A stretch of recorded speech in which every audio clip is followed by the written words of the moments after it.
Okay. Hey guys. Oof. Oh no, did I not eat enough for this GABA? Oh, I'm not sure. As soon as I hit start streaming, my body just went, hey!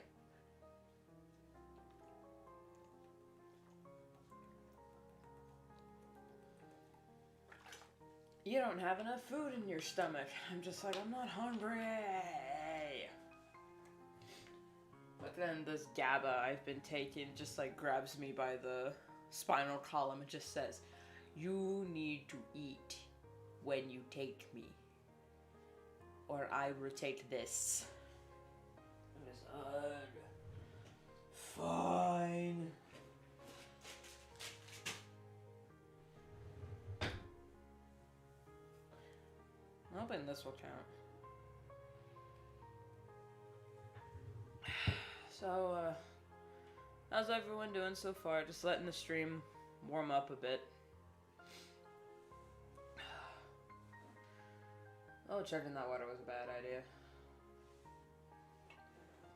And then again, going to bed at like 10 o'clock last night when I knew I needed to be here at 10 was also a bad idea because I don't sleep. I don't have insomnia. I sleep too much to actually have insomnia. It's just my brain is more active at night and in the evening, so yeah, it's never fun. It's never fun.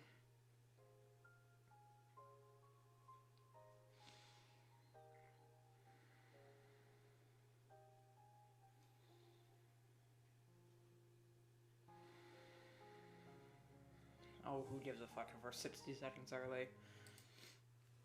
Hello. Alright, read that. Okay.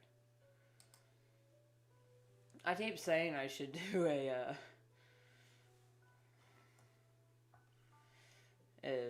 version of my PNG where I'm just Haggard, but then that would be all the time. Alright, I need a color in Hazelbot, because he's technically part of the background.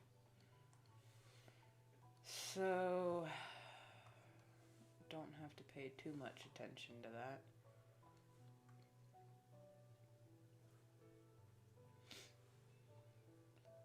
So I know last stream I said I wasn't going to worry about spoilers much anymore, but for those of anyone who's watching who does still care about spoilers, I will not be showing any dialogue.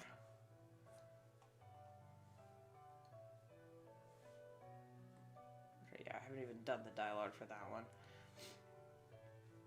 So if you were concerned about that, I got you.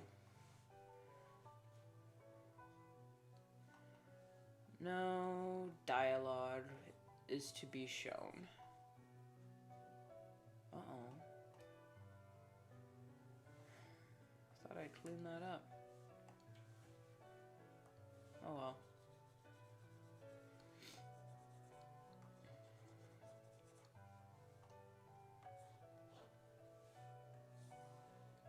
I feel like I should get this obligatory,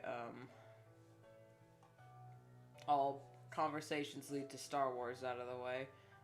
I have not seen the latest episode of The Mandalorian as of streaming. So, for any of you diehards that watched it earlier or watched it last night at midnight, hush. Please, no spoilers. Because I got spoiled on what happened to Paz last week before watching it, and it hurt to watch that episode. I mean, here's the thing. I was spending the whole episode bracing for it.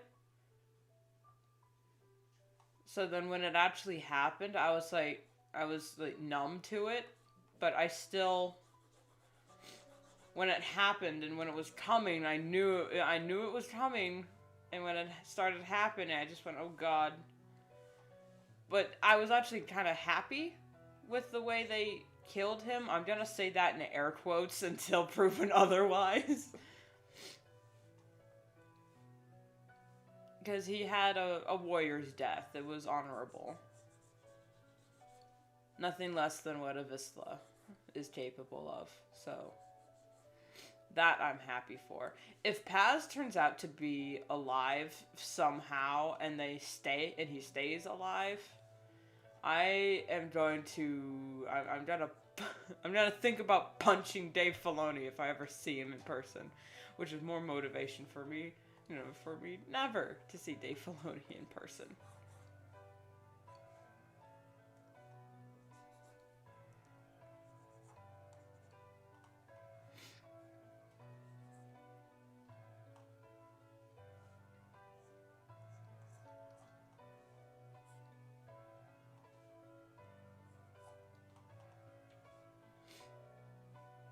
I'm also gonna say Tech's death in air quotes, because his death suspiciously looks like Bucky's death in the first Captain America, and us and the rest of the fandom have already called the writers out on this. It's like, Tech's the Winter Soldier now. Besides, we know, like, the fans know, Wolf is gonna hate Tech. It's gonna be glorious. Or at least it would be. But, I mean, I don't know. Dave Filoni loves the Wolf Pack. I mean, we don't see any evidence of it, but we know it's there. Because that's, like, his crew. Even though we don't see him. Elias, please stop licking. I'm sorry, my dog has allergies. He's like, oi! Stop. Thank you.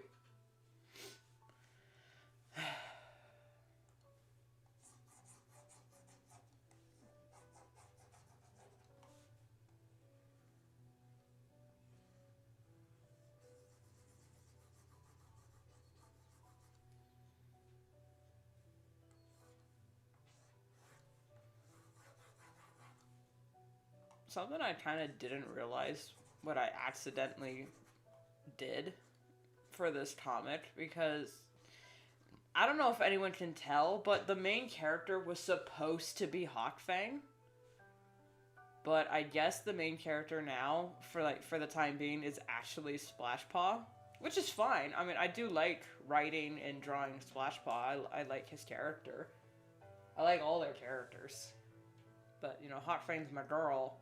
So, I mean, the comic was originally intended for her to be the main character. But I'm actually okay with splitting perspectives in stories, despite one character being, like, the de facto.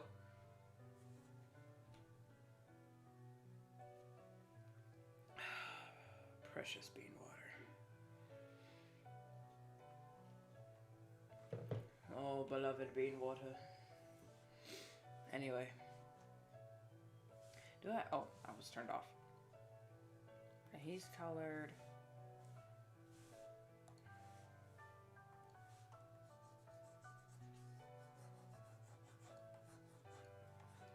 So after a few scenes, I think I'm gonna try and take the reins and draw it back towards Hawkfang a little bit, because of some stuff happens. But still have Splashpaw be there. They're all still there presently, but I think I might change gears towards, what I want the main story to be.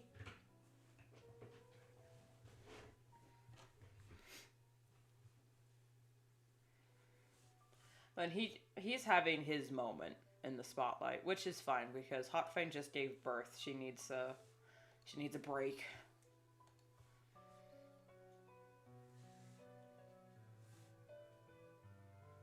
Oh, okay. And Snowblaze, and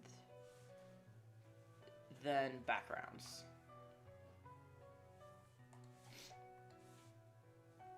Which I don't know if y'all know this about me. I love coloring backgrounds. Oi.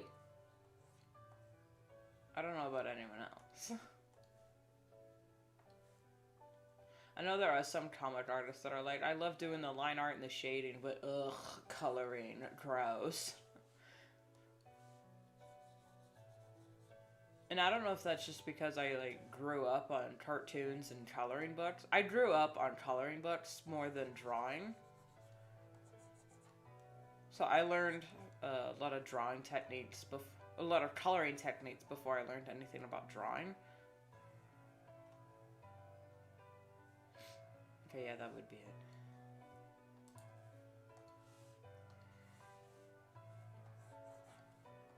So coloring always feels soothing to me. Especially if you have like a set design or like a set palette for everything. Then it's just kind of, it's just easy work.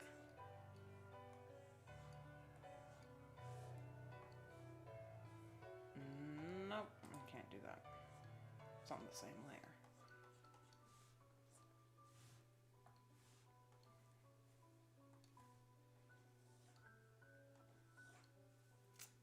And I've kind of abandoned this little bit here and just made that shoulder stripe longer, which I'm fine with.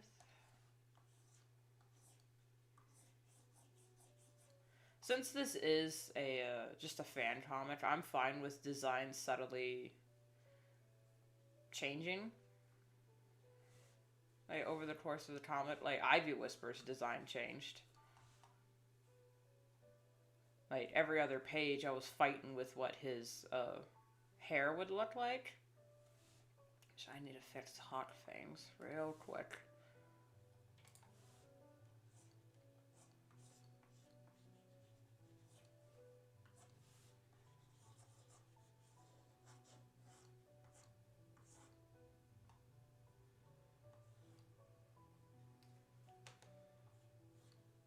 There we go. I think Hawk Fang is the only character. Hawk Fang and everyone else has changed. Yeah, Hawk Fang is the only character whose design hasn't changed much at all. The way I've drawn her has changed, but that was just inevitable over the production of comics.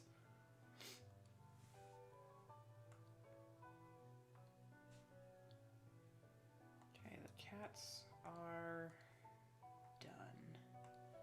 I'm going to keep them separate so I can have them on different shading wavelengths. Do I have anything for the background? No. Just abstract. Okay. Maybe a little bit of hints underneath. Especially for something like this.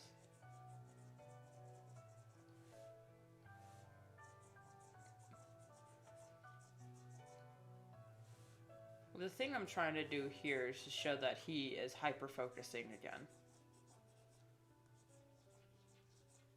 Well, not hyper-focusing. The rest of the world is just fading out.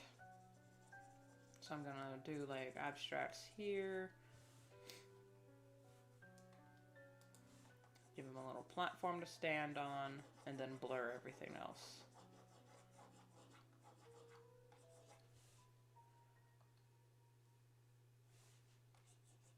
Oh.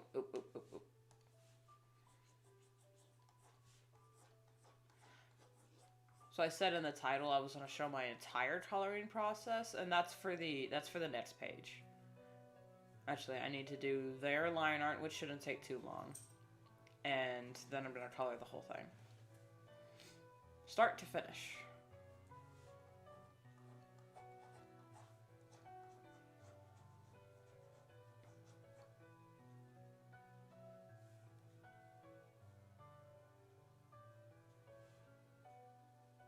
Oh, the tree, which has a very specific color. I have the map. Hello. Trying to get a camp map so I know how to color this stupid... There it is. These two colors for the background tree. Because it's about there-ish.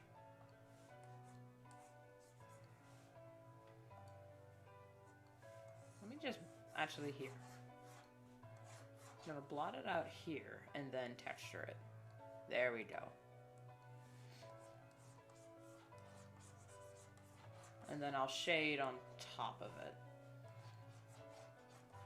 Because it's not the focus in the shot.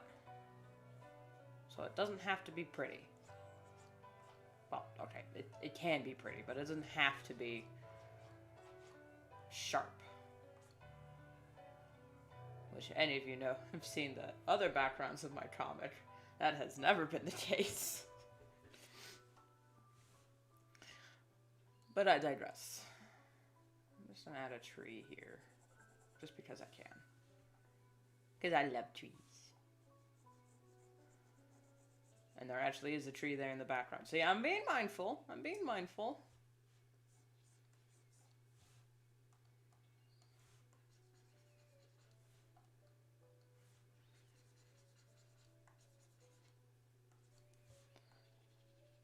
I don't know if this is like a feasible way of doing it, so if anyone knows for sure, sound off in the chat and comment section. If you can draw comics, does that mean you kind of understand some of the fundamentals of animation? And I could just be very ignorant when I say that, but that's just the... Here I am adding details to a background that's going to be blotted out. Anyway. Because, like, in animation, it's similar in the fact that with animation and comics, you're redrawing the same characters, you're trying to keep them consistent, which I need practice on. And you have to be hyper aware of where everything is in the shot, so when you move the camera, it doesn't feel like things are floating or moving incoherently. So I feel like that's the fundamentals, but then beyond that, it's just two completely different animals. Like cats and tigers. Fundamentally similar, but beyond the fact that they have four paws, the purr, and the whiskers and whatnot, nothing. They're completely different animals.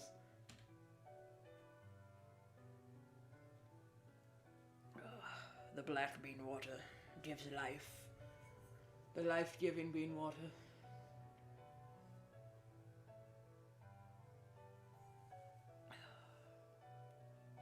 Is there a people that worships coffee? Like, is there a people that has the coffee gods? Because I know coffee is, like, from South America, but of all the, you know, dang, you underrated his art is amazing. Thank you. Thank you. Well, I'm kind of new to the scene, so spread the word. Be sure to like, comment, and subscribe. Kill me. Don't do that. No, I mean, don't do that, but don't, like, okay. Anyway, moving on. God. I fight ADHD, and ADHD always wins.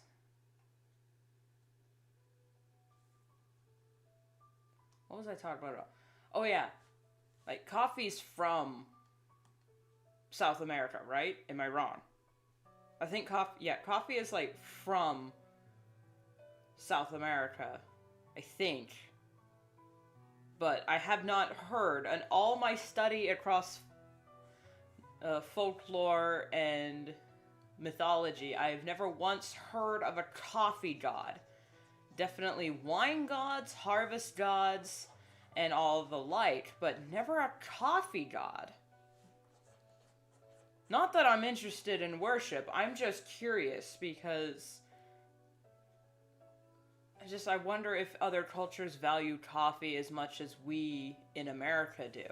Like, we have it everywhere. Useless details in the background, because why the hell not? This is also the I guess this is one fundamental difference in comics. It's freeze frame animation. So in a comic, you can have like one panel and just fill it full of details and go, great. No one can see that. But for like animation, you can put all the detail you want in a single shot and you're like, great. That's 2 seconds. But like in a panel, you can like stare. In a comic, you can like stare at a panel.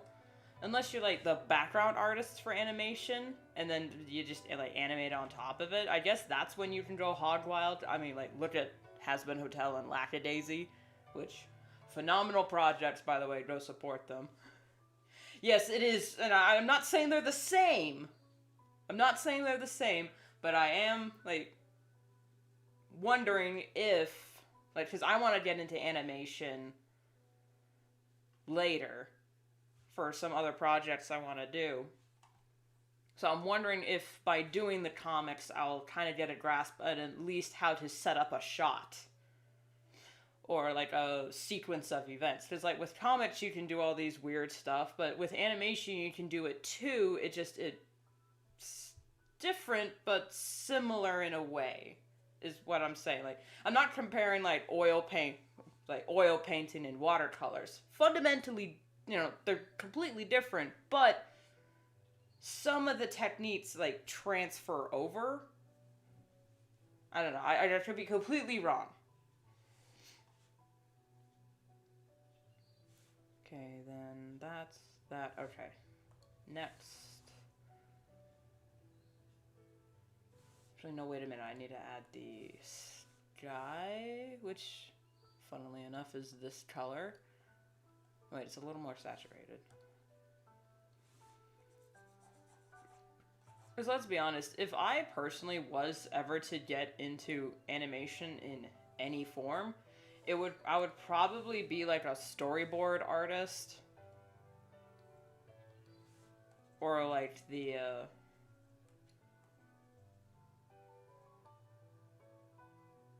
No, yeah, storyboards or like mock-up animations where like, okay, here's a blob of this character and then camera moves and what. Well, I think that is just storyboarding. So yeah, I'd probably just be a storyboard artist. You gotta go. Well, thanks for stopping by. Have a nice day. Good Wednesdays.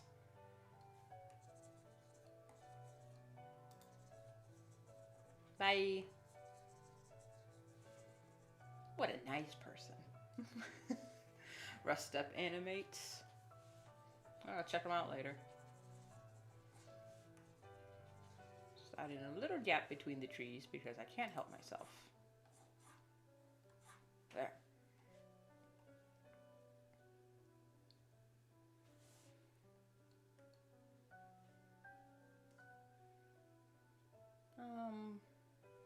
For this background, I think I'll add in a little bit of what I did in the last panel, which y'all won't see, because that actually is spoilers, because it's fully rendered.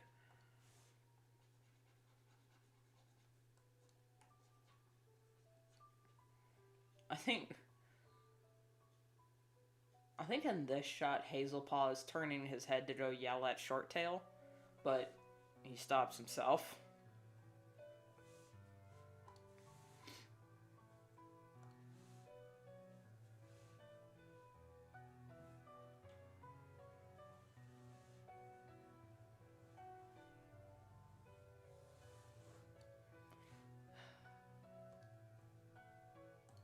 I love these cut focus shots, where it's just an abstract background.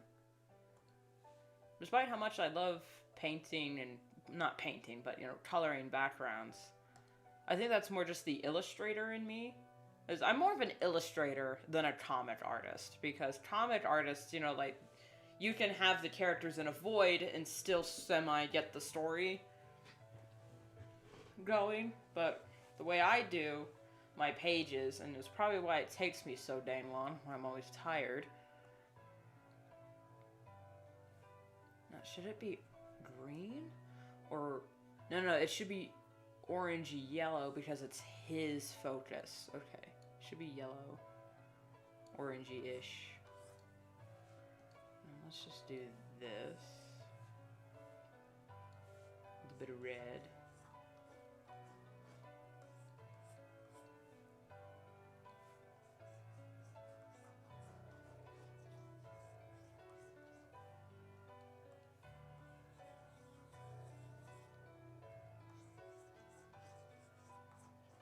Out of context, this page looks kind of weird, but in context, it made sense, I promise.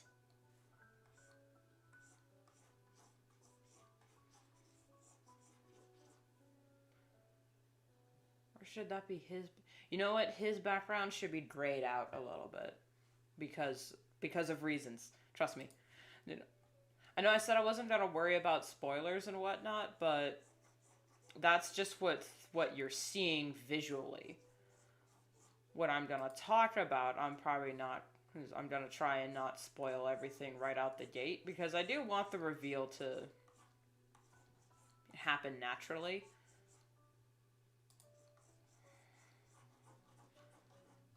And this just looks cool by itself. I won't completely blur it though, but I will make it softer.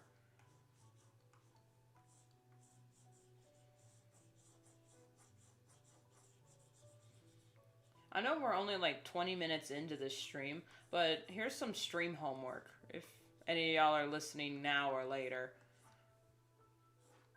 Is there a culture that has a coffee god? I am genuinely curious. For academic purposes. And I'm not saying that with sarcasm, I actually mean it. For, academic purposes, is there a culture that has a coffee god?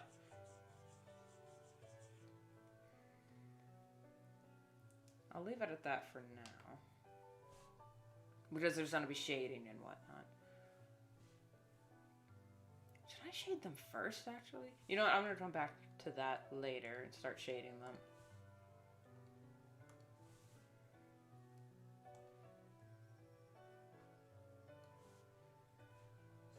Okay, sun is, whoop. At this point, sun is coming towards them through the trees and back here. Not coming away from this area. So it's going to be a little harsher on them. Oh, he's on a different layer. Hard lighting here, because she's blocking him, but the sun's coming through here, so not entirely blocking, but still drawing the focus towards his eyes. And I can always lighten the opacity.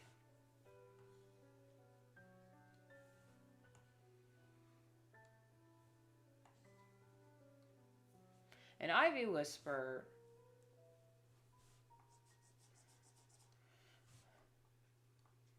he's always in hard lighting, I think. He was in soft lighting once, and that was because he was being soft. I think I need to keep that in mind. Ivy Whisper always has harsh lighting on him.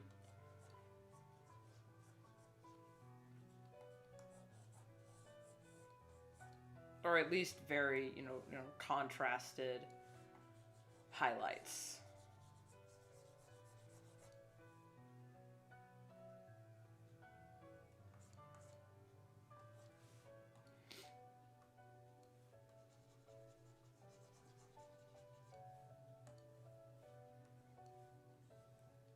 That is the smudge tool.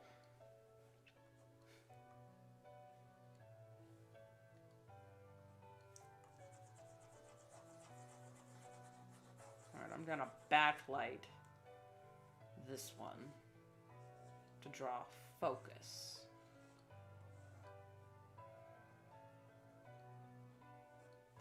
To the teethers.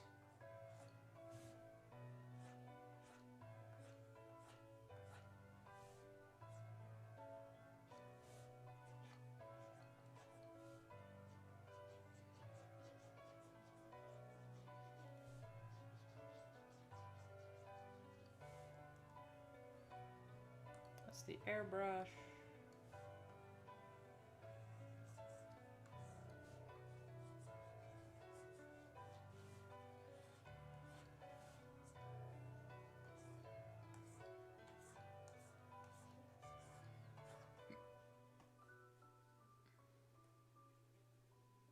I'm definitely gonna highlight it, but I don't know if the highlights are gonna show up that well because her fur is white.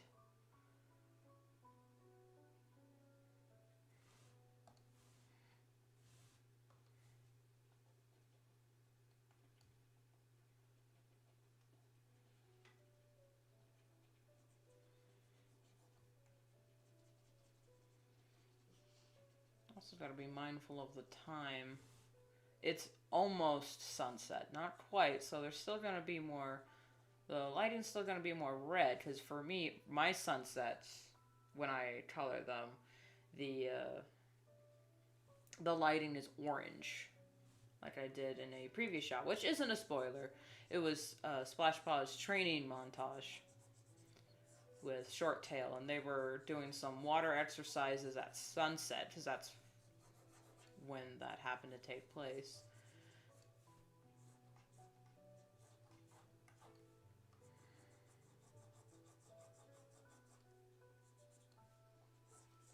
I had a lot of fun rendering that.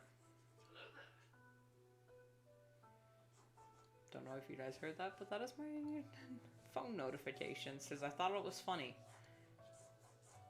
And it has been funny some of the time.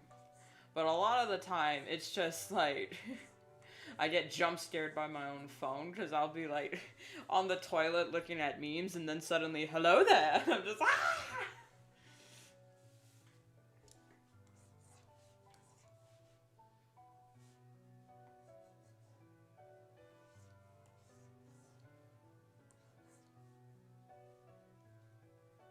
Also, other stream homeward. What's a fandom that you've been a lifelong fan of?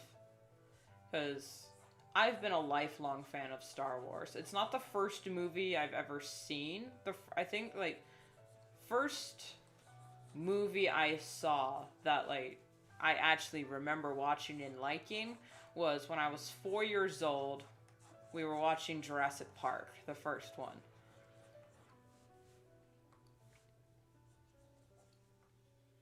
And 4-year-old me loved that movie.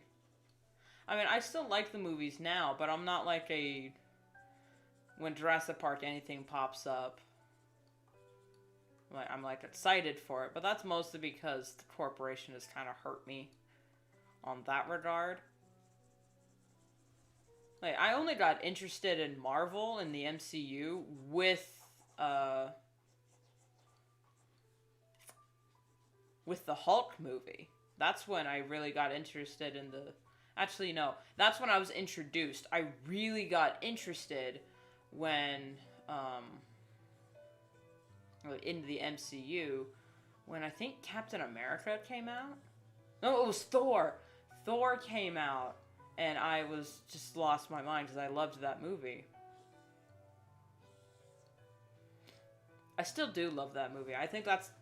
A lot of people will fight me and say it's Ragnarok, but I think the first Thor movie is really good. Like, it just... That movie felt like Asgard.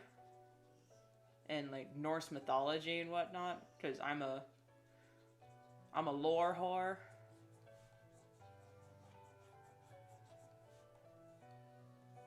I really like that movie. I love Thor. He's my favorite Avenger. But I got, like, comic superhero movies. I have to thank the Sam Raimi Spider-Man movies for that. And the Dark Knight trilogy. I have those movies to thank for my interest in superheroes. But that's, like... Tobey Maguire is not my favorite Spider-Man. I know. Shocker. Is everyone loves Tobey Maguire's Spider-Man. Or, like, Tobey Maguire's acting. I'm sitting there like, I'm not saying he's a bad actor. I watch those Spider-Man movies now, and I'm like, ugh, oh my god. I mean, it's, again, product of its time, but the memes are hilarious. I do appreciate the memes. But, like, when Spider-Man 3 came out, I was just, ugh, I'm done. When Spider-Man 3 kind of killed my comic book movie obsession, because I used to think that, like, movies can't be bad, it's just I don't like them. But then I watched Spider-Man 3 and I just went, oh, yeah, movies can be bad. But now people say it was actually ahead of its time in comedy gold, and I'm sitting there like, yeah, sure, but cringe humor is just not humor to me.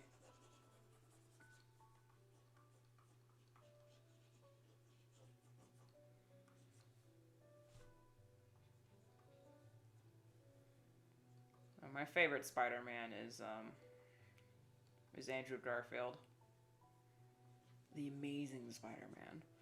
Which is why when they said that to him in No Way Home, it's like, you are amazing. It's just, yes, yes.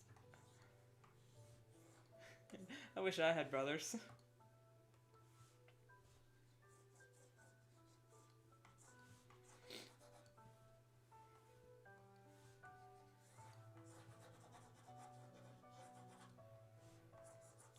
So funny when that movie when the Amazing Spider-Man came out, I was watching. It's like watching it, and I really liked that movie because I'm like, finally, a Peter Parker that actually acts like a teenager, and not like this.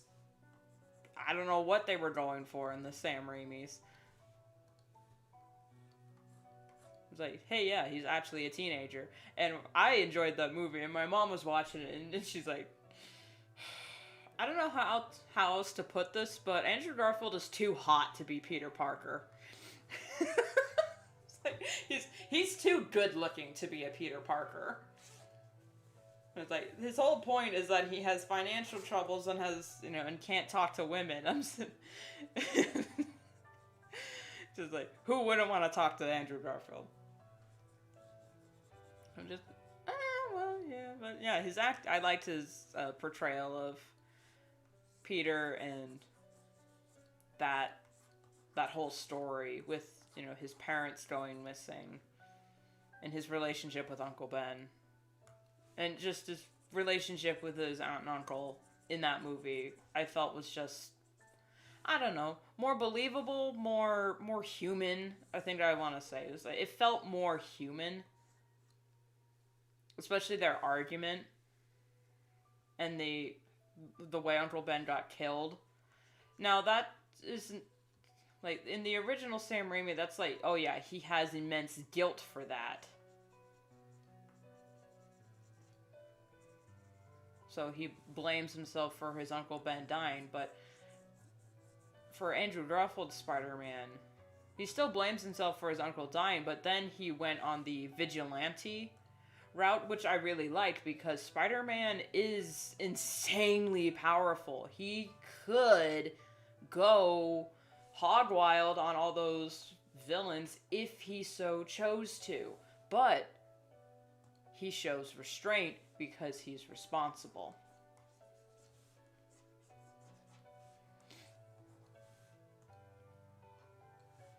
And I think that was good, where it shows him slipping a little bit. It is a slippery slope. And we don't see it at the end of Amazing Spider-Man 2, but we do hear about it in No Way Home, where he said he stopped pulling his punches and got better. It's just, oof. A pissed off Spider-Man is not a Spider-Man I want to see.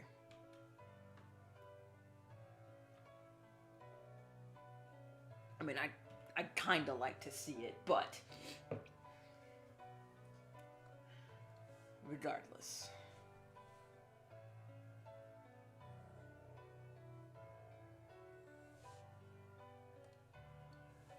I'm just trying to lightly shade here.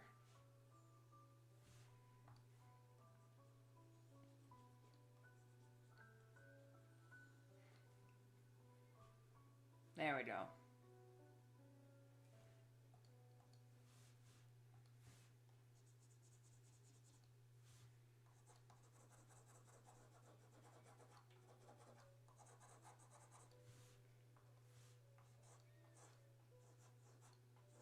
Now, growing up, I do remember growing up watching the old Star Trek movies, but it was just the movies. I didn't grow up watching the show at all because, well, we didn't have it in the house. But like later, I really got into Next Generation watching it, and it was mostly because it was just corny and hokey, and I was just laughing my ass off. But there were a lot of things they talked about in the show, and I'm sitting there like, I mean, that's fine, but I feel like they could have gone a little harder.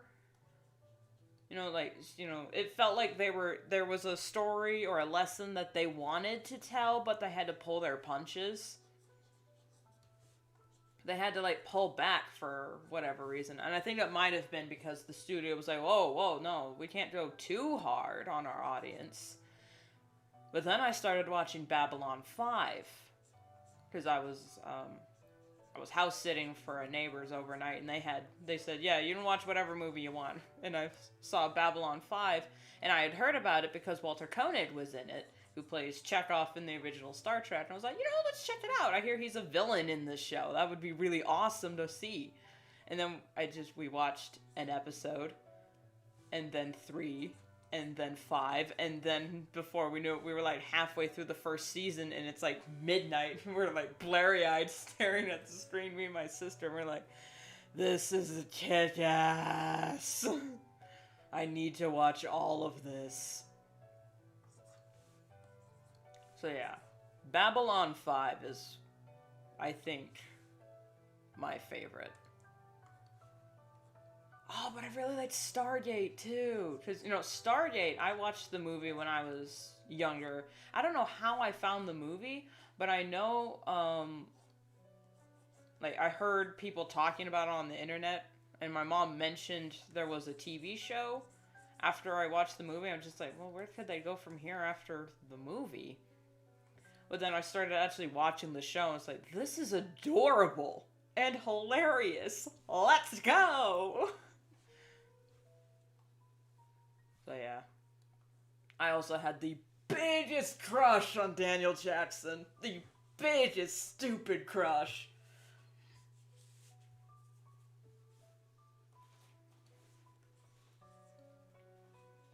And I mean, look at him. I mean, in the movie and in the show, he's adorable.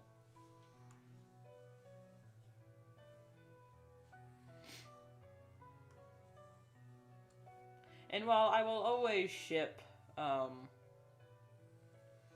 Carter and O'Neill, I always will, they're OTP. I always felt like Daniel had more chemistry with Jack than he did with Shaoray. But that's because Shaoray was, not there for most of the show. Well, then in the few bits we did get them together, I felt like it was like, yeah, they're in love, but it's more like I don't know. I felt like there wasn't much, chemistry between them besides the fact that they knew each other. Except, with, Jack and Daniel, which their ship name in my eyes is Whiskey. Because, Jack Daniels. But they're not like my hardcore OTP. I'm just like, they got better chemistry.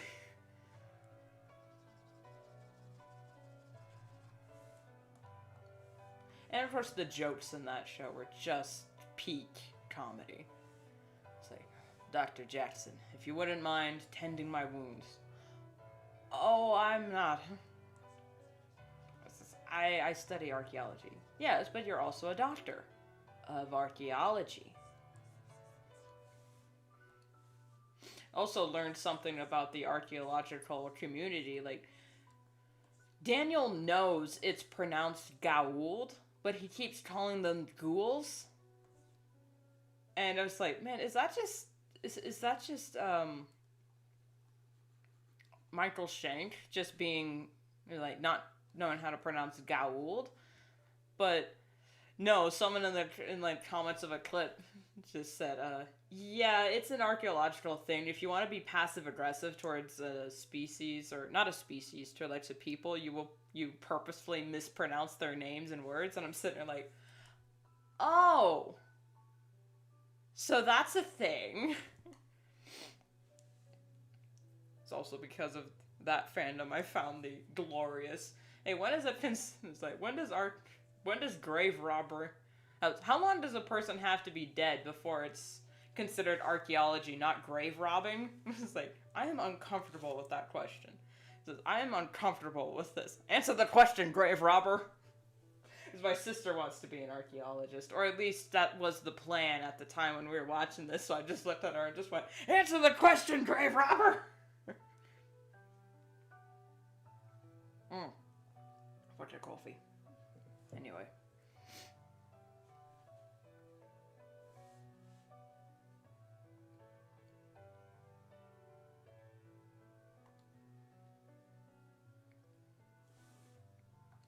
gonna start doing his background, and then I'll render over all the others. I don't know why that song is stuck in my head. Well, I do know why. I got the song Bones by Imagine Dragons stuck in my head. It's not fun because it's just... I do like the song. Don't get me wrong. But I am working.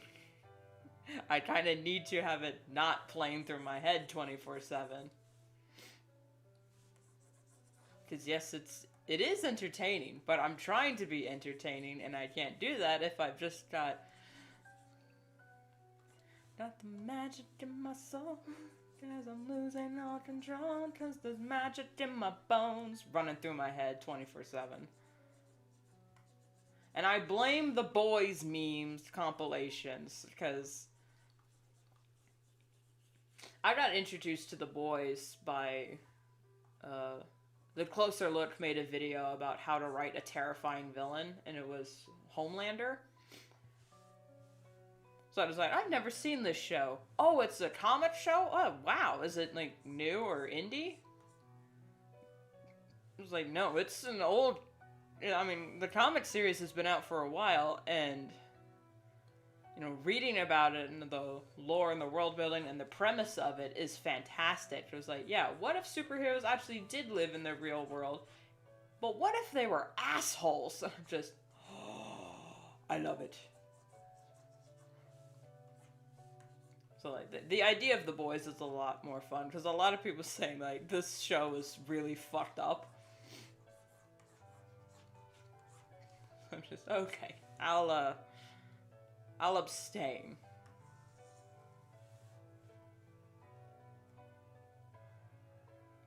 There we go. But still, the meme is hilarious. I love the meme. It's like someone's head explodes and then just, aye. Go ahead and throw your stones, cause there's magic in my bones. Just, okay. And it's got...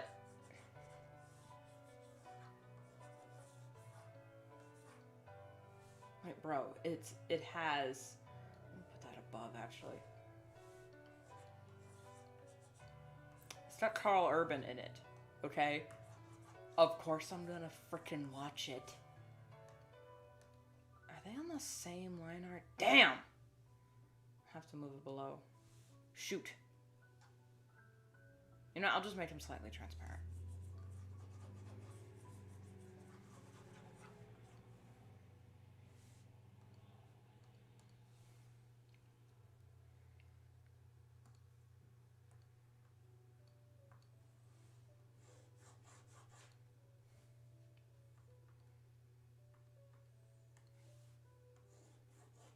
There we go.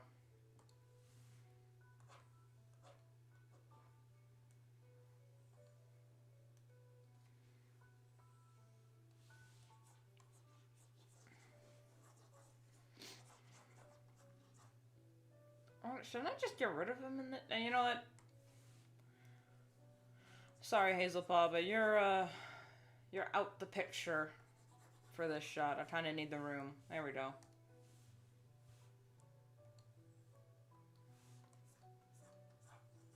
What's another fandom I've been in for a while? Oh, Ninja Turtles. I've been a fan of the Ninja Turtles for a long time. Because growing up, we had the VHS for the Turtles in Time movie, which I thought that was Ninja Turtles, and I just would watch it and loved it to death. But then we found later at Walmart like the 3-movie pack, and I said, wait, there's more? And my mom and dad were like, yeah, there's like a whole TV show and comic series from the 80s. And I'm like, why'd no one tell me? And we watched it that night, the first movie. So then I learned the Turtles backstory when I was like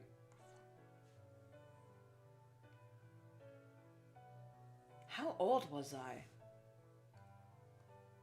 when we finally watched the... Hey, Talia, if you're listening in, can you, like, do you remember how old we were when we first watched the first Ninja Turtles movie? Because I remember we were still going to, I don't want to dox myself, our elementary school. And we weren't, it was before we were homeschooled. So it had to have been when, you know, we were like, I was like probably 7. So like first grade. But I was a fan of Ninja Turtles before that. I don't know if she's listening, but so like I was at least 7, so that means she was probably 5. She doesn't remember the era. It was our turtle era where it was just the 3rd film. A lot of people hate that movie, and I don't know why. I really like it. And it might just be nostalgia. I'll admit, it might just be nostalgia. But, I mean, the costuming is really good. And I guess you can hate it because the Japanese actors were actually Chinese most of the time. But that happens all the time in Hollywood. And it's an older film, so calm down. I think I'm gonna do this and then lower the transparency. Where's my sparkle? There it is. It's thanks to that movie I got Tarzan Boy stuck in my head 95% of the time, and I don't know the words.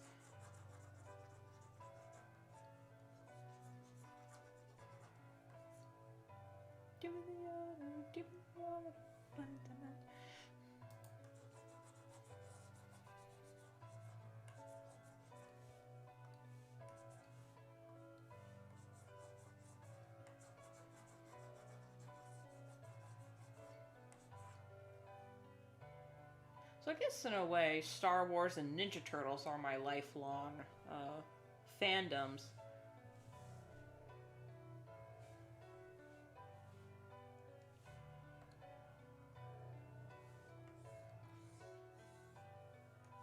Like, I didn't become a fan, as much as I hate to admit it, I wasn't a fan of Transformers until, like, Michael Bay movies came out. He introduced me to Transformers, as much as I hate to say it.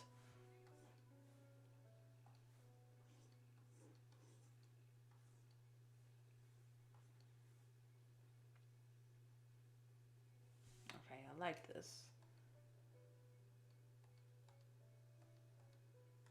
I think I'm gonna make this platform a little bigger. Like, stretch beyond it a little bit.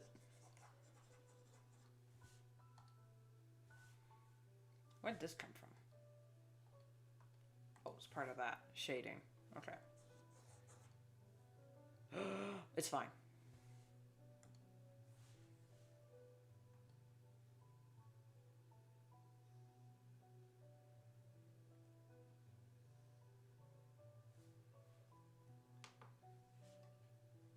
I think I'm almost done here.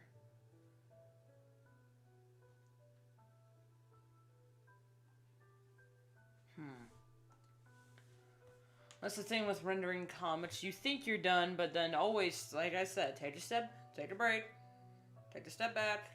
Look, why'd you do that?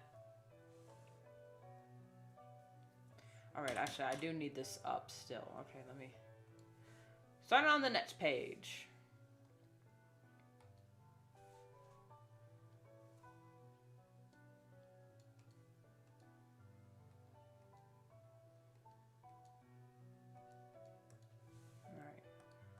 Tiny line art.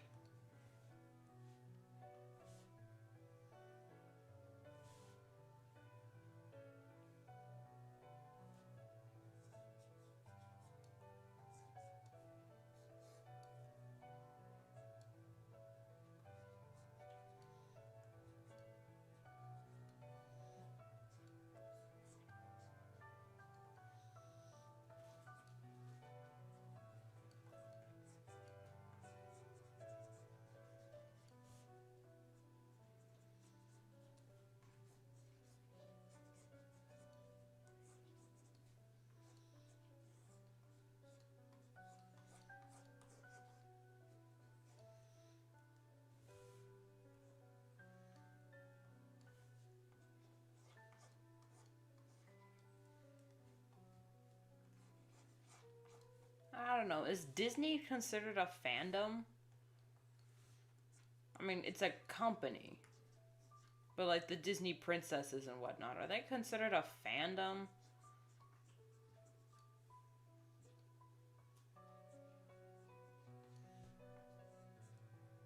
Because I don't really... I mean... I guess they can be considered a fandom? Because, you know, there are conventions, you can cosplay... They have all the markings of a fandom, but it's more like... Since they're so widespread at this point, it's like not knowing about cheese or something like that.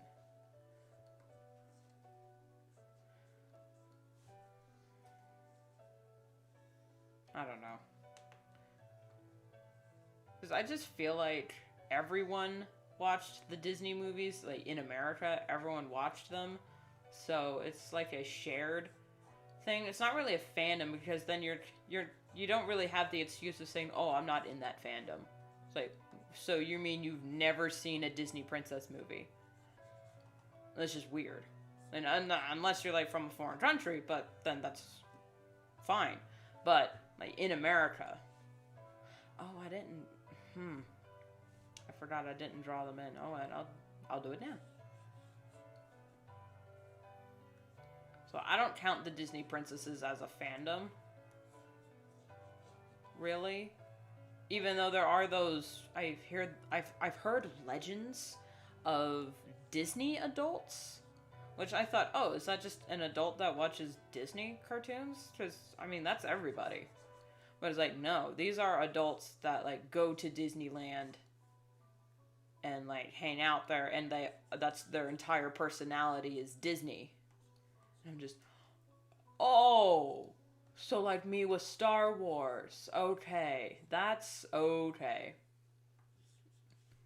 When I first heard about that, I was like, man, their entire personality is Disney? What losers? And then I like looked at all of my stuff and just like, your entire personality is Star Wars. Just, yeah. Yeah. But despite being a lifelong fan of Star Wars, I don't have a lot of fan properties of Star Wars. Unlike with like Warrior Cats and whatnot. Even though I got interested in Warrior Cats junior high. Sorry, I had to think about it. It's like, wait, when did I leave that school? Junior high. Because I got interested in it and started reading it, and I wanted to talk about it with some of my friends, and I had a classmate, Dylan, I don't mind saying his name, and he started reading the books, and he there was one book, I don't remember what happened, but he read it and was like, gave it back to me and just kind of like threw it at me. I'm just like, dude, don't treat a book like that. And he was like, that was so stupid! White Storm died! And I'm just like, yeah.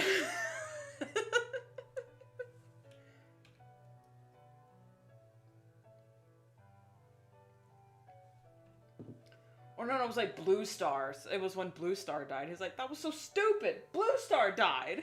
I'm just, oh. Yeah, get used to that, buddy. Despite him being older than me.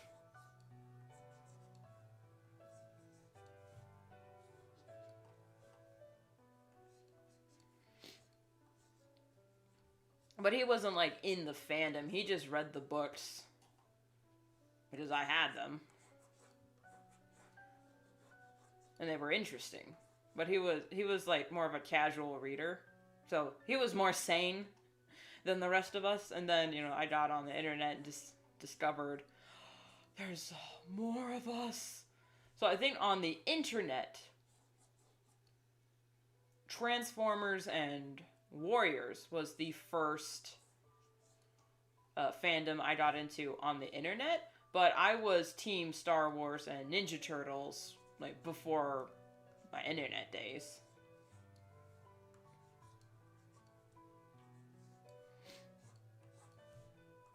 So maybe that's why I have more like Transformers and Warrior Cats fandom stuff, because when I was getting into them and introduced to them via the internet, I found out about fandoms and like this is what goes on in a fandom, and I thought, "Oh, so this is what you do."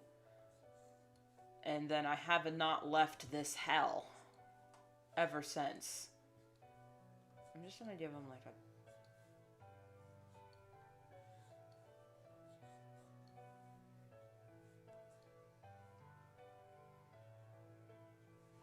I haven't given the, I haven't put in the speech bubbles yet, but I feel like he's gonna get hit, so let's...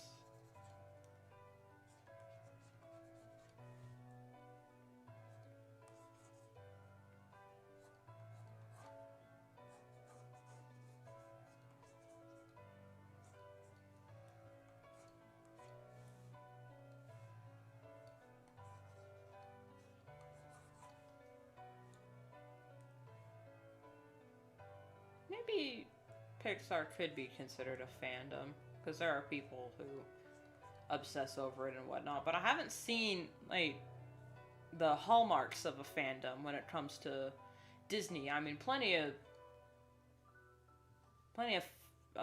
fan theories and fan fiction and whatnot, but there's not, like, I haven't seen any OC competitions. But of course, that you don't have to have OCs in the fandom to be considered a fandom. But I haven't, like, you know those Draw Your Squads where it shows them like playing Connect Four and one of them, and someone won and everyone's like throwing money on them and whatnot? I haven't seen any of those for the Disney princesses. And if I had, it was because of Wreck-It Ralph. Like, I'm not sure about considering it a fandom. I don't know. Is this discourse?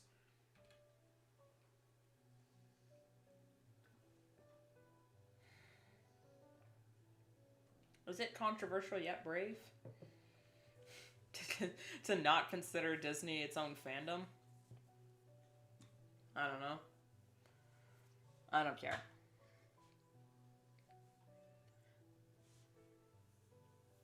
Because there's no, like, princess verse or something like that. Even though they have their own section. Well, here's the thing. They don't have their own section at Disneyland. They're just kind of everywhere. Like Mickey Mouse. Even though, like, Mickey Mouse has his own TV shows and whatnot, several TV shows and movies, which are fantastically hilarious. Same with, like, now DuckTales I can consider a fandom because it's separate. It's its own identity without, like, everything else. Not to say that the princesses don't have their own identity by themselves, but I'm not, like, seeing... It's not, like, to the same scale, I guess.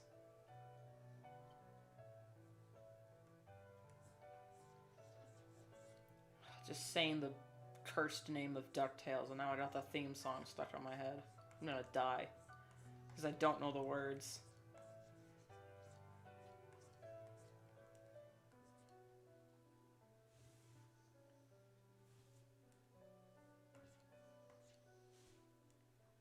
Like, Chip and Dale is also a thing. More of a fandom thing, because it's its own identity. Same with Alvin and the Chipmunks. People remember watching it as a kid. There's nostalgia attached to it. So I'm just wondering if I have a misunderstanding of what can be considered a fandom. Let's do 5.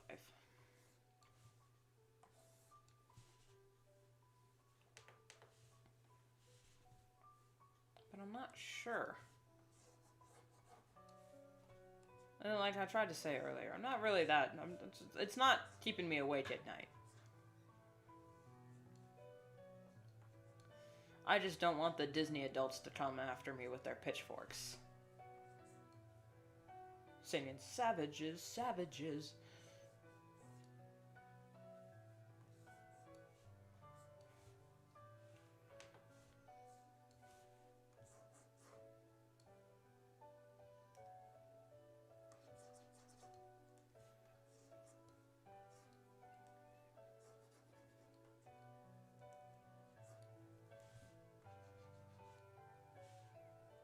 Because even within properties like Marvel and DC, like just the comics, there are its own separate fandoms because they're their own factions and whatnot. So you can be a Marvel fan but not be a huge fan of the Avengers, and prefer the X-Men. Which, when it comes to TV shows, I think the X-Men have better shows, but I don't know. Earth's Mightiest Heroes was really good, even though a lot of people watch Assembled and they say this is Marvel. It's like, oh yeah, this is DC, and it shows like Young Justice or something like that with the movies. And this is Marvel, and it shows Assembled. I'm sitting there like, did you like? Earth's Mightiest Heroes exists too. But when it comes to like X-Men, you got like the originals. You got Wolverine and the X-Men, which sucks, and I will stand by that. I hate Wolverine and the X-Men. That show, despite having the best Magneto. I can't. I tried watching the show. It's like 12 episodes. I hated every second of it. I'm just, ugh.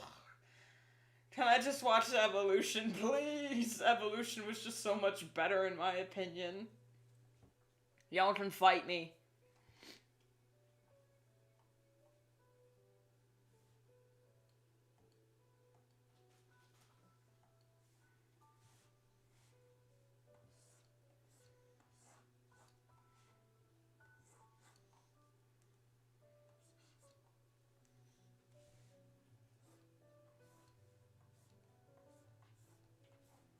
Besides, X-Men Evolution, we got David Kaye as Professor Xavier and Christopher Judge as Magneto. Holy hell. I was in auditory heaven listening to these episodes with my headphones on, because Christopher Judge, man, that voice. And then it's just like, oh wait, he's also from Stargate. That's awesome.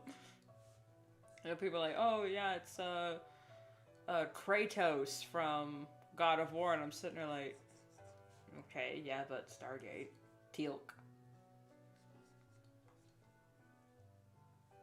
Am I gonna make Short Tail cartoony in this, or should I actually like give it some thought?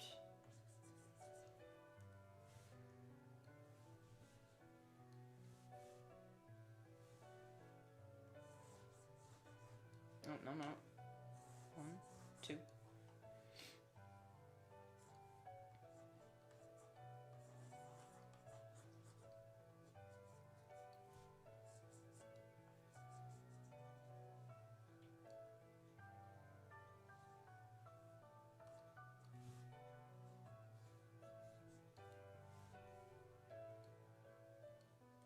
That's the background.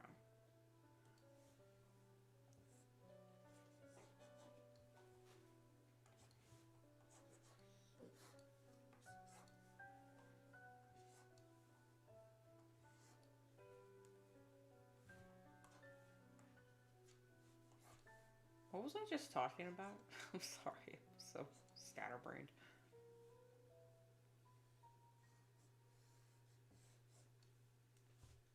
Yeah, Christopher Judge. X-Men Evolution. Which I think is, that's my favorite X-Men TV show. I like the character designs, I like the way they interact, the voice acting's really good, rest in peace Kirby Morrow. And they did the thing that I've wanted from X-Men since day one. They got rid of the stupid Jean Scott Wolverine love triangle. I know it's a major part in the comics, but in this show it just wasn't there. Because, you know why? It's because they were teenagers and Wolverine was an adult and didn't care about any of that stuff. And I'm just, yes. Oh my god. It was just a breath of fresh air for me. Because I'm sorry, love triangles and relationship discourse, it's not my cup of tea.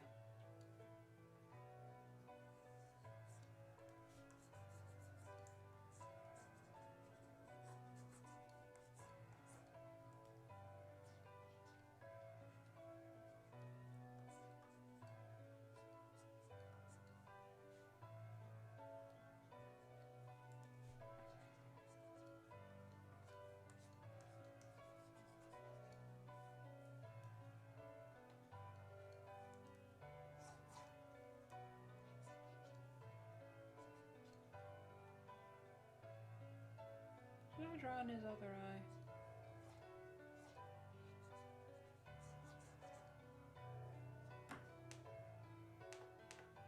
No, I'll just shade it out. Okay.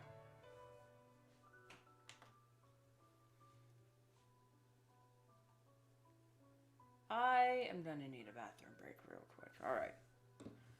I will be right back.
You ever make yourself laugh out loud? Like, by yourself? I need to fix that sensitivity. Ah. Yeah, the cooldown on that's not, it's a little late. Hold on, I'll fix it later. I don't care.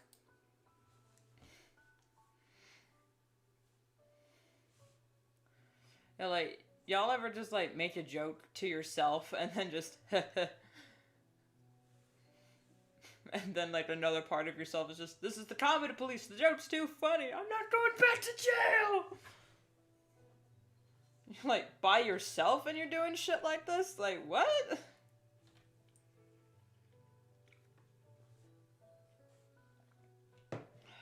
Bean water.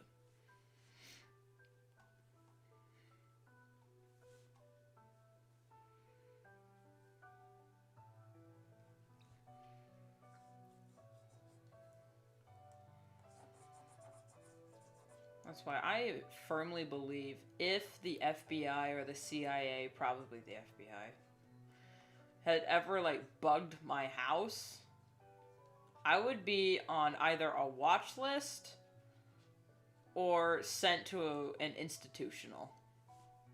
Not that I say, no, anything I say by myself is, like, would make me public enemy number one. I can't draw from the right. No. Meant to hit that button.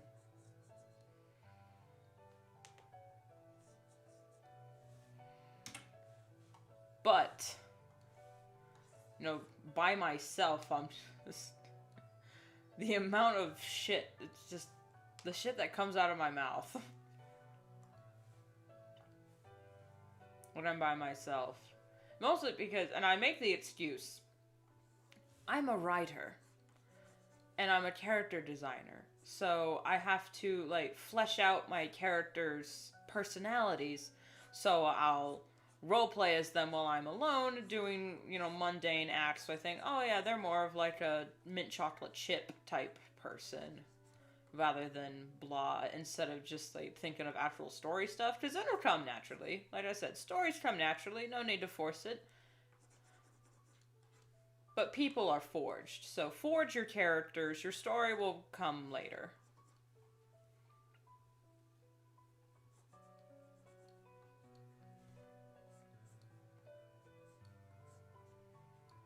And some of my characters are wacky people, so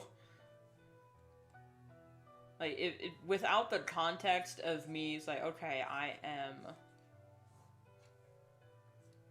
practicing for like working out the dents in a project, and this one just happens to have a murder. So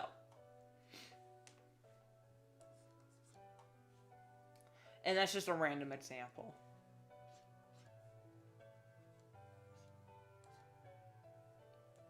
But does anyone else, and I don't know if it's just me being a Gen Zer, does anyone just like quote old vines to themselves?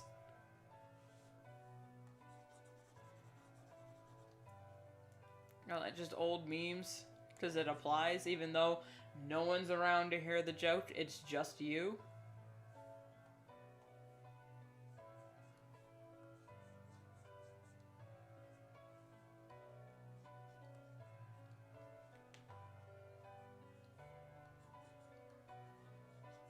Because I do that a lot.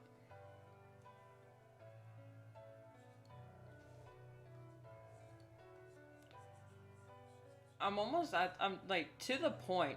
I really need to get out more. Not get out more, but like get. I don't know what I need to do, but I need to realize when I'm doing it. Because I'll be saying something totally random to myself, but there are people around, and then I just like go off on a little tangent with the memes, and they're like, what? And I can hear, they don't say it out loud, but I can hear their thoughts saying, what the fuck is she talking about?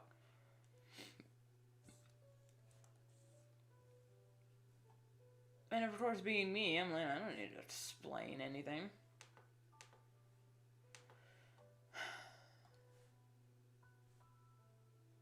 Okay.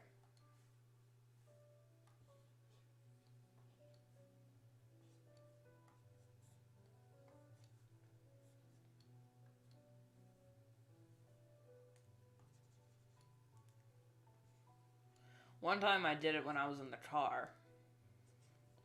We were on a road trip with my mom's friends going to Cannon Beach, and there was a road work ahead sign, and so it flew out of my mouth before I could stop it. It's like, road work ahead. Yeah, I sure hope it does. Just my sister and I both said it. It's like, yeah, I sure hope it does. And then from the back seat, I hear my friend's daughter. It was like my mom's friend's daughter say, "See, Mom, I'm not the only one who does it."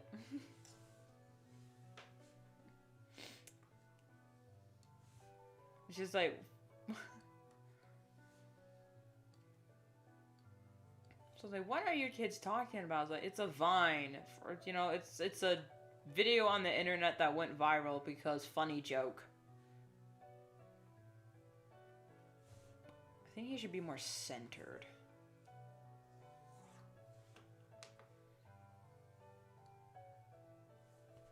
Yeah, given enough space between her and the focus, the dialogue. Okay, even though Hazelpaw's right next to him, and I don't want to ditch Hazelpaw again, even though he does make, he makes an appearance here. This is for sure, for certain. This is for certain. He makes an appearance right here. I'm so glad my teeth don't whistle, as as much as like other people's do, and I know it's all a joke, but still. Sometimes my teeth have whistled, and I'm just like, man, I can't even whistle, but my teeth can when I don't want them to.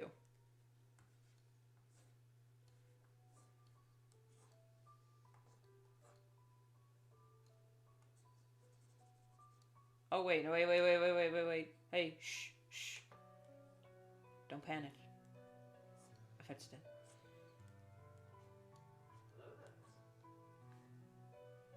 My crotch said hello. It's just Pinterest. Okay. I don't know. I learned my lesson this from last week. This week, I'm gonna stay off Pinterest, and I'm gonna stay off Twitter and Reddit, and not read my Google News, because Google knows I like Star Wars, so it keeps giving me updates, and I'm just like, shut up! I'm not ready! Well, normally I would just watch it by myself, but, you know, we want to watch it together as a family, because, you know, families do that sometimes. And my dad said I'd come home from work, and we gotta eat dinner, you know, and stuff like that. What are we gonna do for dinner tonight? You know, we got chicken in the fridge, so I think I can just cook that. We got rice, so I can make rice. We got chicken, rice, we got vegetables, so... Maybe thinking thighs?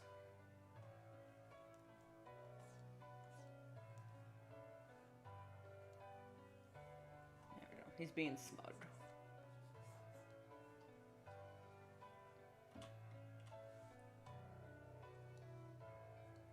Because last week I went on Twitter because a lot of people were... I was concerned that people were going to say, oh, this is just a filler episode. Because they did last time, and I was just like, man, y'all are spoiled brats. So I went to check. I was like, what's the verdict? What's the fandom verdict? And the first thing I saw was, man, they did my boy Paz dirty by killing him. And I went, fuck!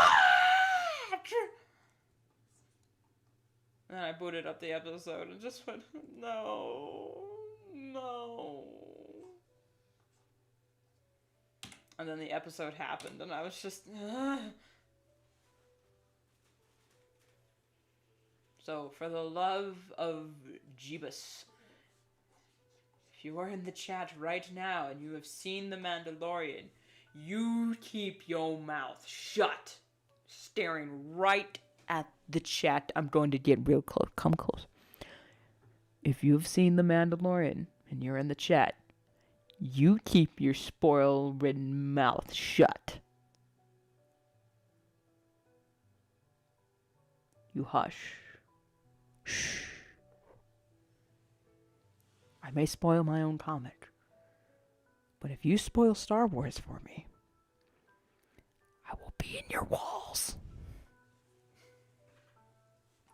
I say as if I'm a cryptid. Well, my Sona is a cryptid, kind of.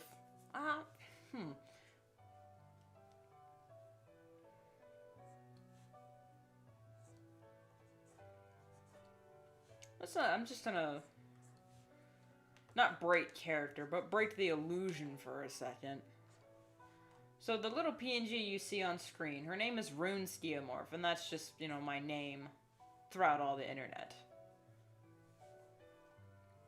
And I am wondering, like, what her story is, because, you know, most people who PNG also roleplay, which I'm not gonna roleplay. I can't roleplay without a script. I mean, unless I'm, like, doing D&D, then I can roleplay pretty well. Even though I've never played D&D. But, like, when it comes to, like, just casually drawing stuff, I'm not gonna bother with the, like, trying to stay in character, because then the character I have in mind for my Sona wouldn't be drawing a Warriors comic. At least that's what I have in mind so far. Like, she wouldn't be on the internet because she's kind of like the Witch of the Woods, even though she's not a witch. That was my tag for a while. I think it still is, not a witch.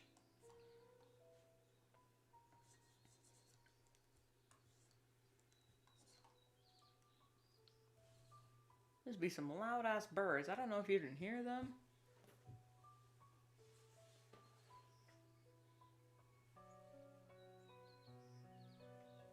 I don't mind the birds singing. I like listening to the birds. But like when they're right by my window and they're like, just, god dang.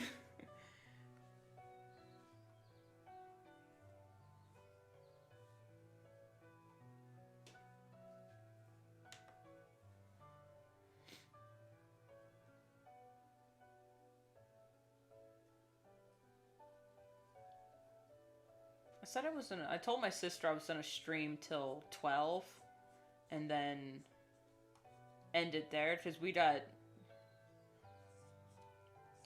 been wanting to make an apricot cobbler because we got apricots, so we're like, let's just make a cobbler and use these up. But she's found a recipe, but she might need my help for it, so I'm just gonna end stream so I can go make a cobbler.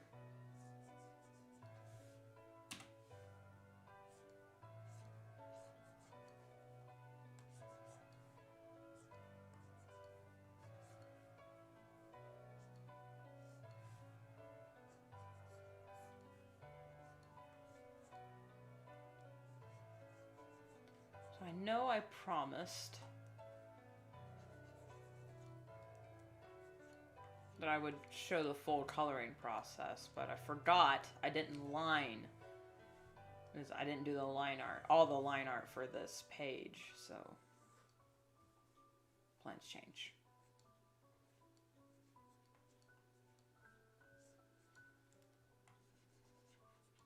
Oh, by the way, all conversations lead back to Star Wars.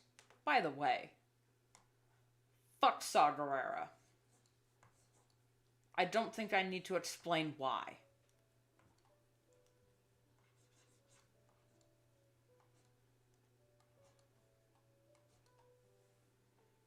If you don't know what I'm talking about, look up the latest news for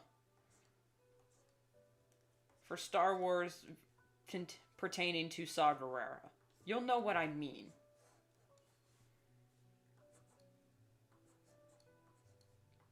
Anyway, back to my Sona story thing.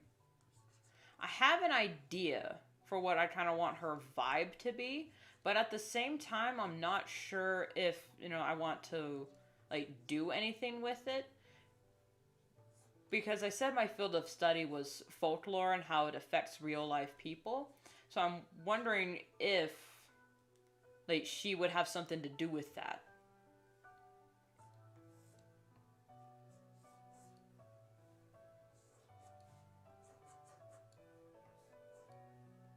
Especially since in her playlist, I created a playlist for her. It only has one song currently, because I'm not sure what vibe she has. And I added the song Iris by Juju Dolls, but it was a cover, a soft cover. Because I love the rock cover by Jonathan Young, but I just wanted something more woodsy and soft. Kind of like softcore. And that one punched me in the face. The one I had listed punched me in the face.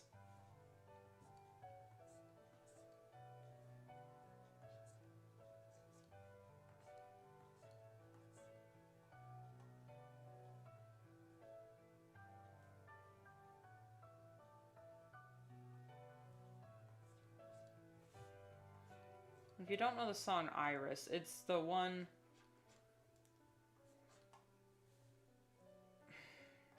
Can I sing it? I can sing a bit of it. If you don't know Iris by Doodle Dolls, it's the one that goes... And I don't want the world to see me, 'cause I don't think that they'd understand. When everything's made to be broken, I just want you to know who I am. See, that's Iris. And I love that song to death. So I added it to her playlist. And I'm wondering if that would be her actual theme song. And I'm also wondering, should I even bother with all of this? Because people love stories. People love stories, and I've got stories to tell. But I'm wondering if I should try and tell a story with Rune. Because a part of me really wants to write creepypastas for her, because I want to get into writing scary things for practice for like other stories I have.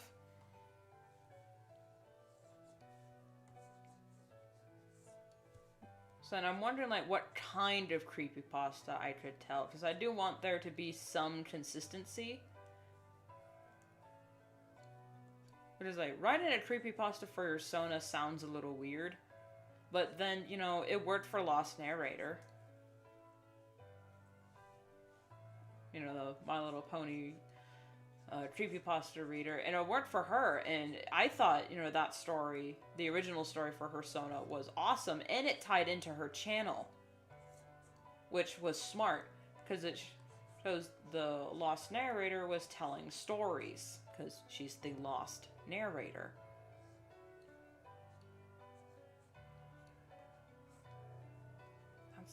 Wrong.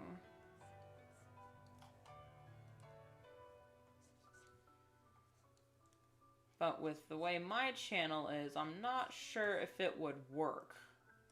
Because I'm not just narrating stories, or like, if I just did videos talking about the lore of certain stories and whatnot, then maybe I could do that. But, you know, that sounds like a lot of editing. And I've got a comic to work on and other stories to do. And I kind of just want YouTube just to be a place where I, like, just work on my stories and talk about it casually.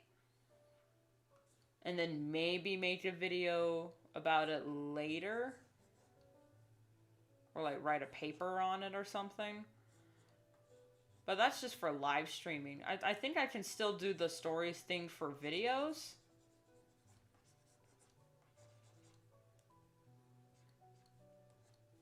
See, that's just a decision. That's my creative dilemma.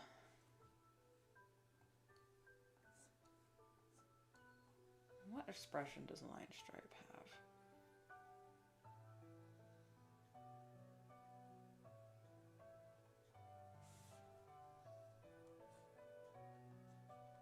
Is he looking at Splash, or is he looking at Short? Not like that, but more like...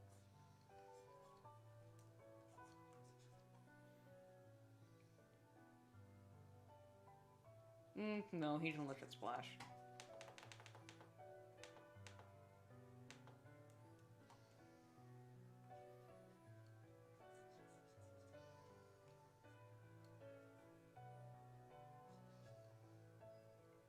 There we go.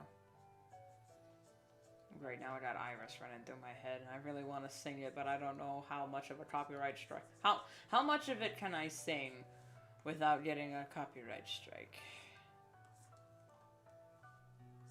He's not from ShadowClan, he's from ThunderClan, so he's doesn't have dark rings under his eyes, even though that is the aesthetic.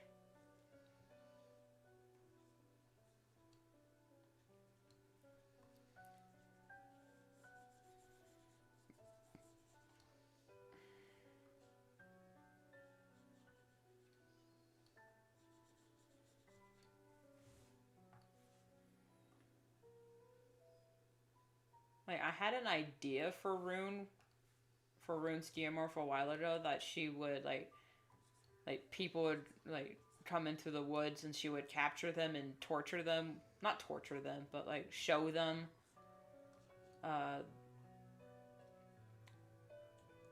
their guilt and make them face it and won't let them go until they confront their guilt and, like, learn their lesson.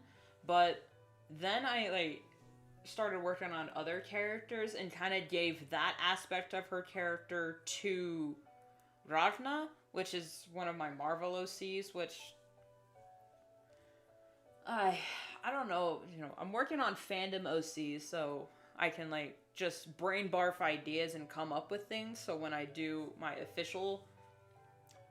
wow, did you hear that? My official characters for stories and whatnot, I have like some practice for all that. Okay, I know he sits here, and then there's dialogue. And then I can just get to coloring at least the backgrounds. Like here is gonna be fully rendered. I didn't have plans to render this page today. But I knew I was gonna render this one, which I will off stream. So there's no major spoilers.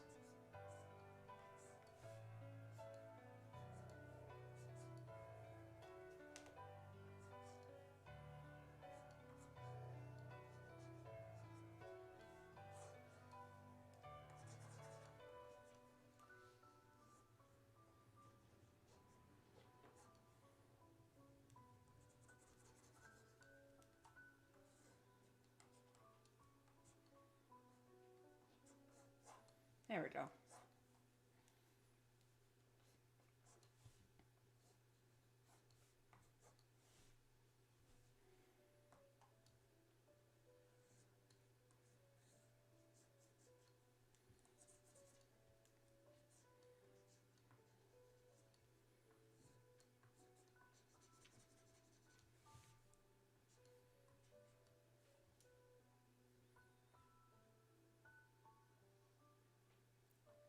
Is that off model?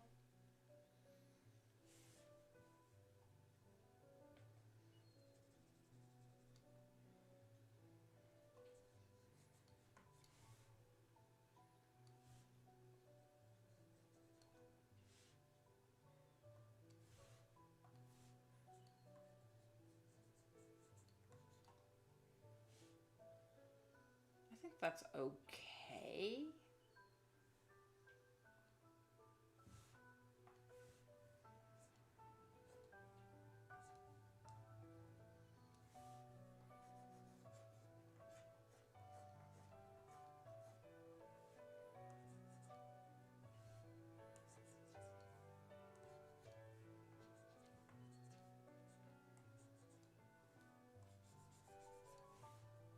There we go.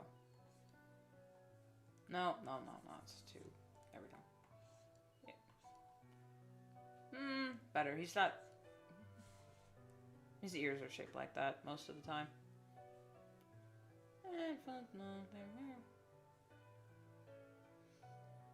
In previous pages, I'm kind of inconsistent with the way ears are drawn, because...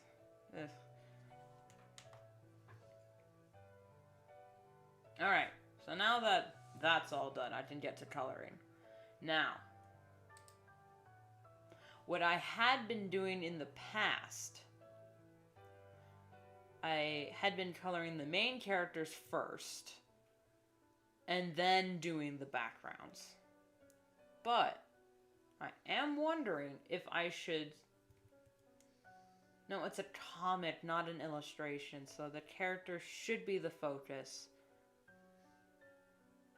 But here's the thing, though. I'm an illustrator. I fucking love doing backgrounds. I love rendering, I love the lighting, I love all of it. Alright, so there's a tree, a bush, there's a tree and a bush and a few rocks. Okay. I need to add that.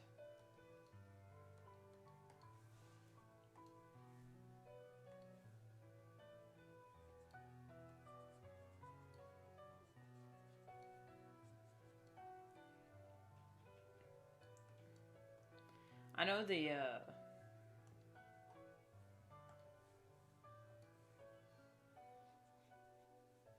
angle here looks weird, but I'm just trying to do like a side top down, and I'm not sure exactly how to do that.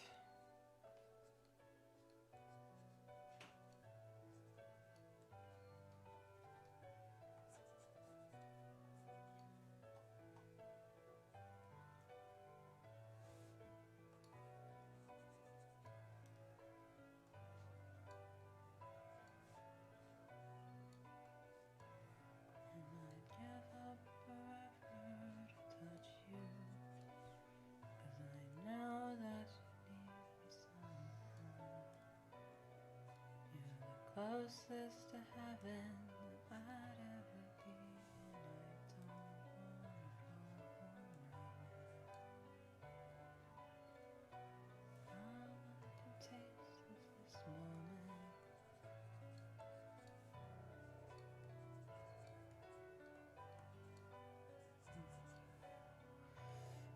Forgetting the words of my favorite song. And I don't want the world to see me, 'cause I don't think that they'd understand. When everything's made to be broken, I just want you to know who I am.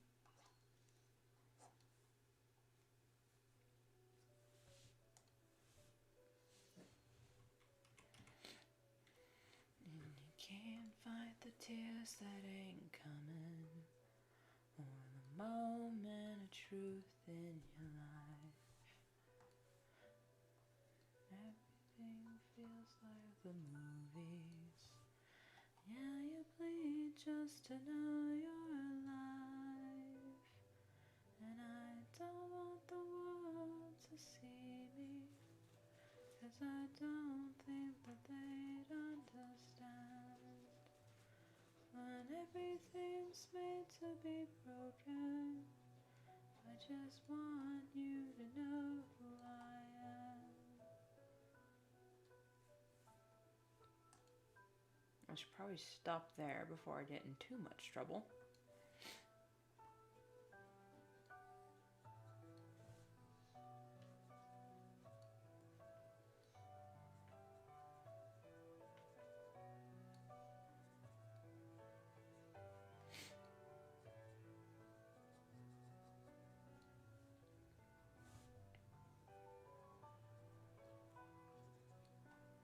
There we go. Alright. Characters first. I still have hers up, so I'm just going to throw it in there.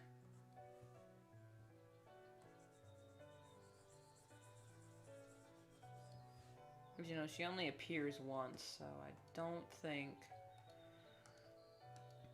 it'll throw me off too much. Like, if I put them all on the same layer here, I think, yeah, it'll be okay. Run page. Since this is the top shot, I don't have to worry about details too much. Oh no, wait a minute, they don't connect.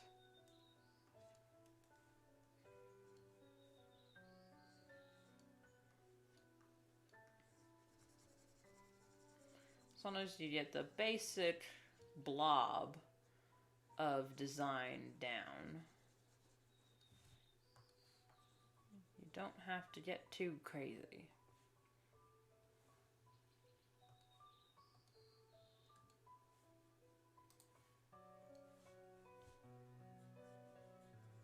But you do get brownie points for details,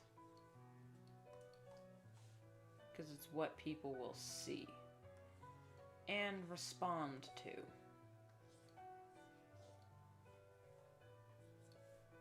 What's her tail? Okay.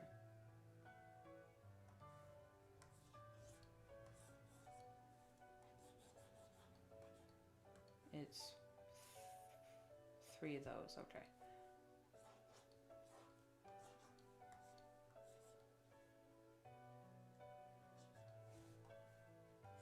There we go. And I can get rid of her design, because that's all I needed. And I can get rid of... no, wait a minute. I still need the colors. Just gonna put that there. This. Wrong thing. Here. Just so I can see it. And then everything else is gonna be colored normally. Alright. I can give it, sure.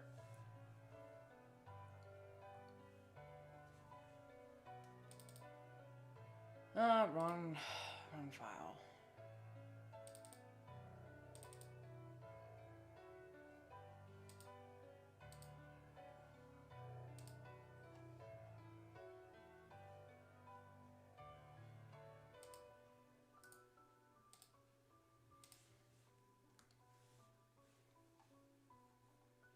So now we're in the home stretch, people, and now I'm finally starting to show you my full coloring process.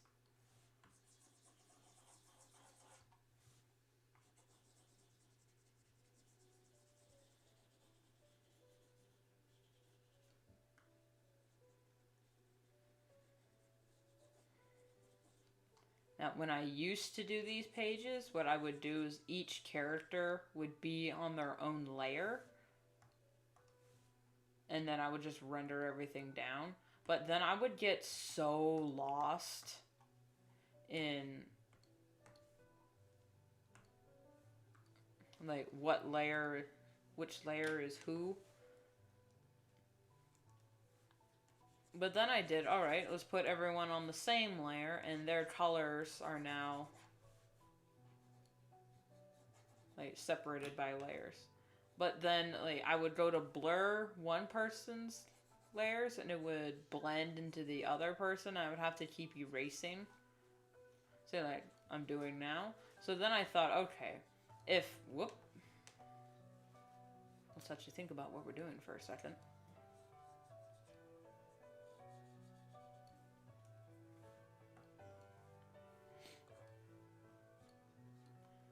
Started to do this thing like if two characters are next to each other and they overlap, then I put them on different layers. Then I split, since there are 8 characters that are typically on screen, I've split them where some would be on different layers. Like for here, Hazelpaw is going to be on a different layer than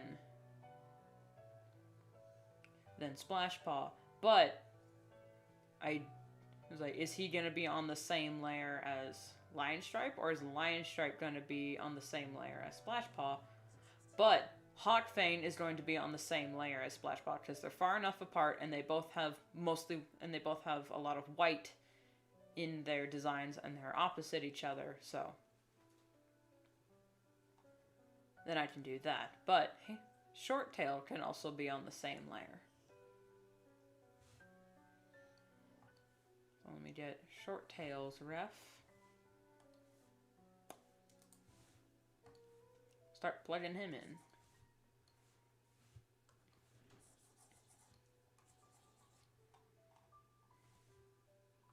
Since he only appears twice. And sometimes I separate the characters. Like, if they show up the most on the page, then I'll put them on the same layer. Or if they're just in the background, like the background cats, I'll put on the same layer.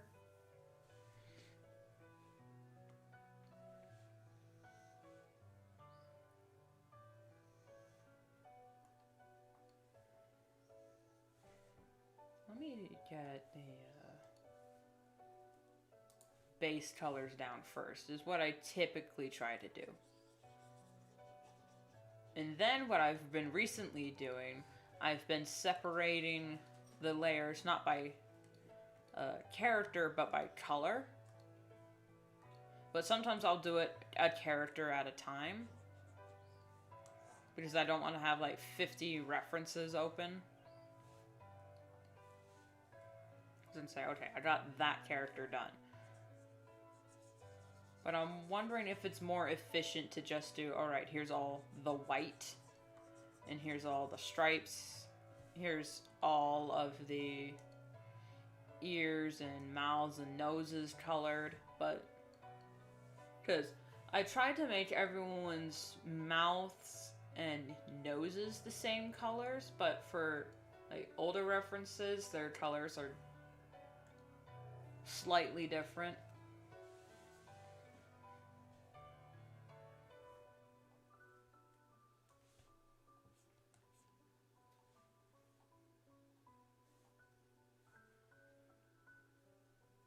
Okay.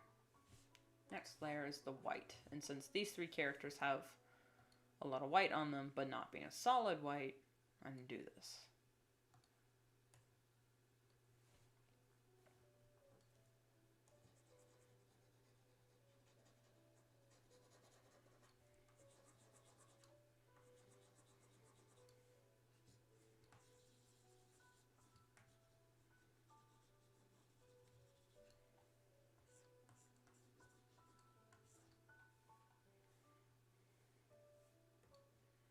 I think what I'm going to do, I'm actually going to alter Hot Fang's design a little bit. Not by much, but just a little bit.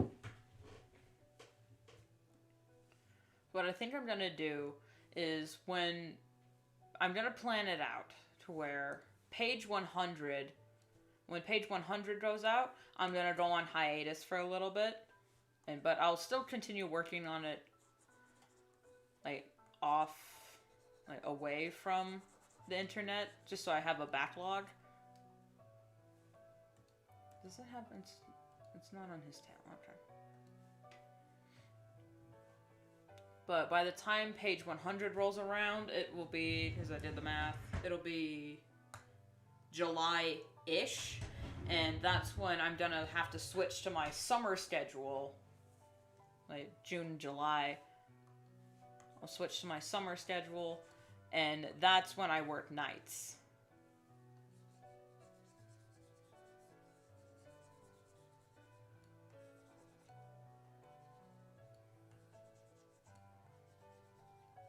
And I'll need time to figure that out. And, you know, summer, we got a lot of work at the house. Because we got gardens and whatnot. So my current schedule will work until maybe mid-June. And then I'll have to change my schedule. But if I can maintain this schedule till July, and then switch to my summer schedule throughout July, August, and September, that might be a little better comic-wise convenience sake. Because then I'll go on hiatus and then the schedules change and then I can get into the workflow of that. And then during my hiatus, I'm going to work ahead on scripting. Oh, wait, that is the left. Hold up.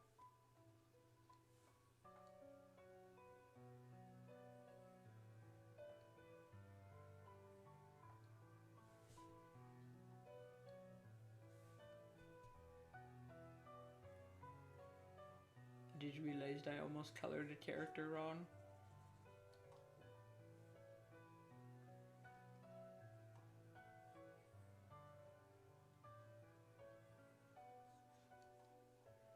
There we go. I'm gonna have to go back. Hold on, excuse me a second. I need to check some pages. Did I color him wrong for this one? Hold up, excuse me. Yes, but no, I didn't. Okay. Whew! Always triple check your references. So, what I was trying to say is during my hiatus, I'm gonna work ahead on the comic and redraw everyone's references with their updated designs. Not gonna redesign them per se, just gonna update the way they're designed.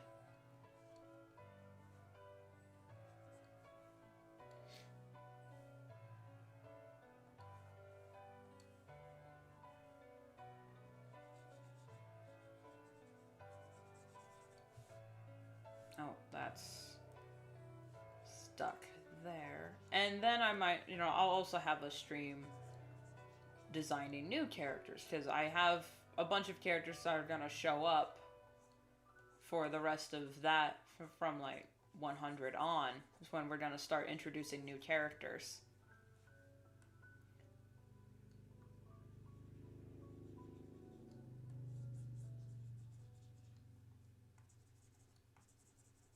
So then that'll get people. That'll be character hype.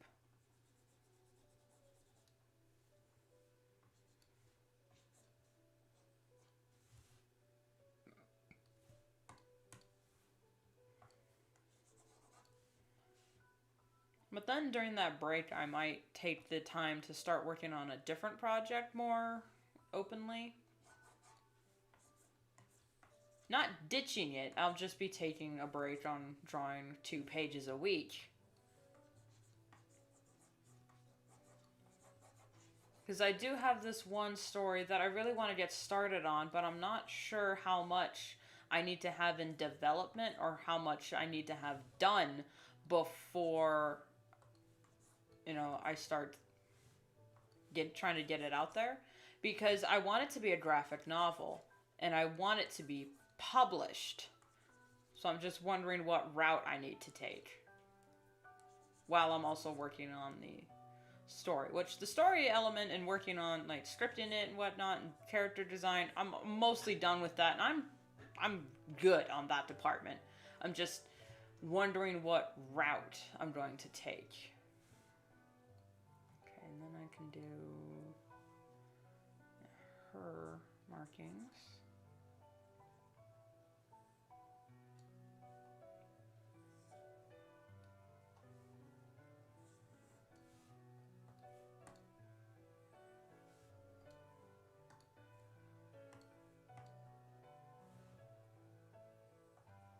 Oh, that's because I was using the airbrush, not the pen. That's why. Great.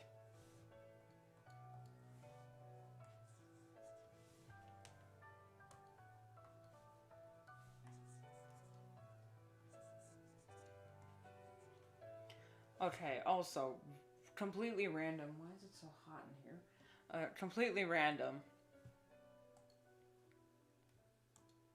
I have discovered something that made me kind of sad. It's not like actual boohoo sad, it's just, oh. I thought the singer, I thought for Moana, completely random, I know, since her dad is voiced by Tamara Morrison, I thought he also sang for him.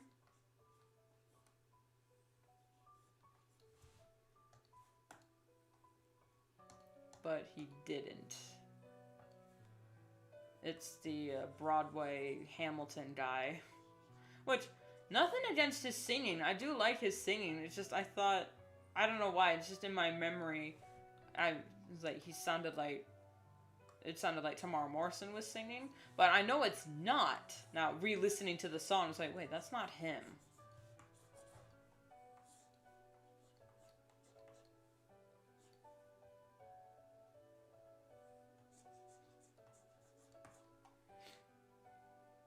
So yeah, I'm a little upset that Tamara Morrison didn't do the singing for Moana's dad, for the chief. Why didn't I at least get the eyes in? I do the eyes on a separate layer.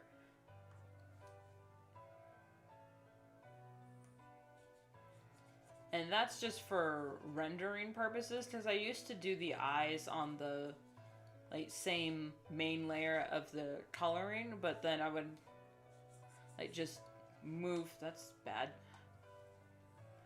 I would have them on top of the shading and rendering, but the way I color the eyes, it's just easier to have them as their own separate entity from the coloring. Because then, at least, if I'm getting the line art done and want to, get the coloring started, at least in my head, to feel like I'm more accomplished, I'll just do the line art, the eyes, base colors, and then say, okay, I can call it quits for now. I keep clicking on the wrong thing out of, reflex. But the layers, the eyes I put all on the same layer, and then I render on top of it. Lighting, shading. This is how I do the eyes. I want to see some magic. Airbrush tool. Now for, usually, Splashpaw's eyes are a little duller and darker, but since he's talking about destiny and whatnot, his eyes are a little brighter.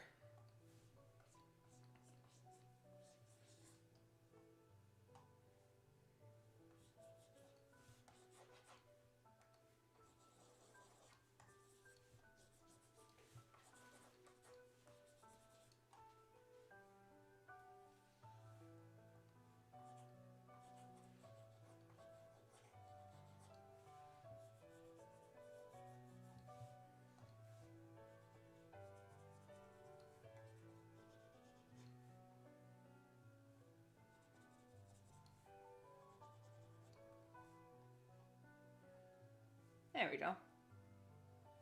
And then I add another layer on top of that just to do the whites of their eyes. Because that by itself is important. And then depending on the scene, I'll add a little extra glowy hard lightingness on top of the line art. That's just for the eyes. Because I want to keep the eyes the most important part of the character. And I'm implementing that in most of my stories now.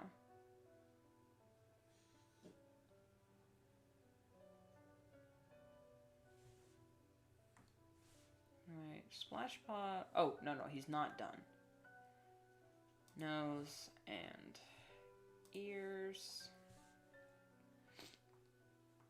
which are on its own layer, so they don't get mixed in with the colors.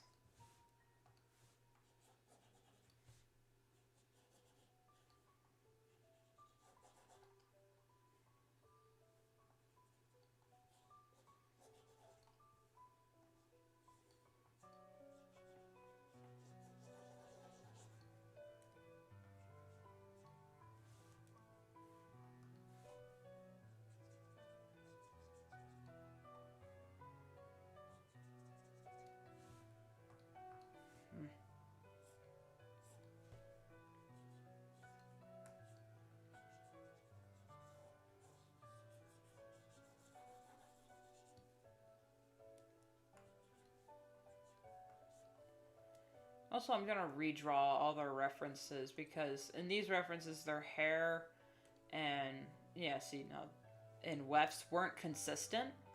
Later, I decided, you know what, I need to make them more consistent. So then, when I drew their profile pictures on Toy House, that's when I decided that's what they're going to look like. And I just haven't gotten around to redrawing their references, which I will do for the hiatus.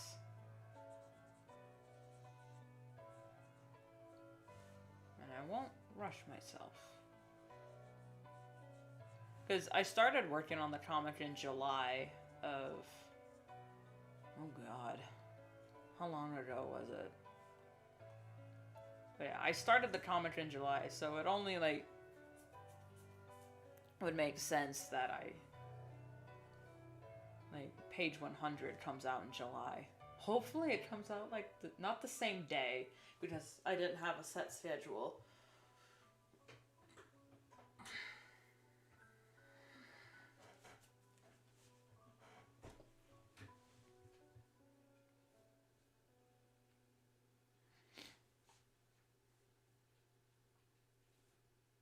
Okay, now he's done, so I can get rid of his ref. And his nose and ears are different colors. No, wait, that's his ear. They're more pink.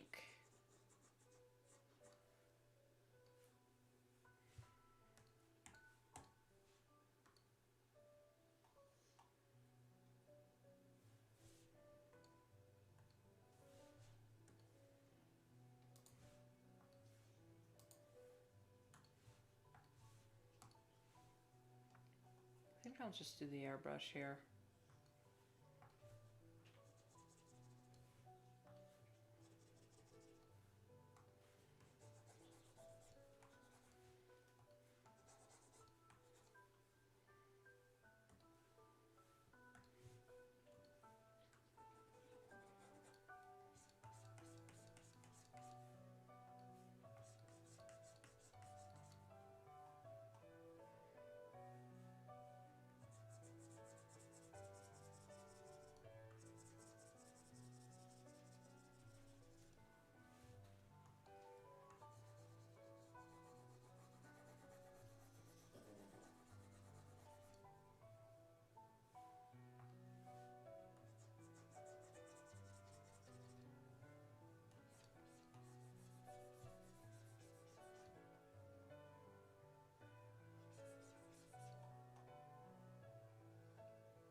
12 o'clock already.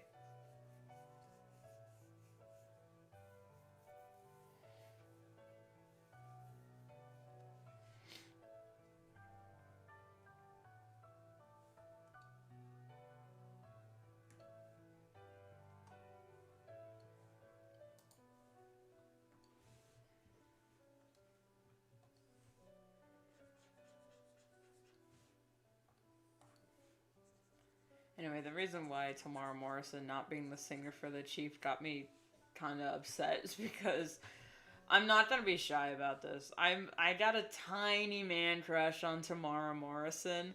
So it's just like, oh, he voices Moana's dad. Moana's dad has a singing part. Tamara Morrison can sing. Is there nothing this man can't do?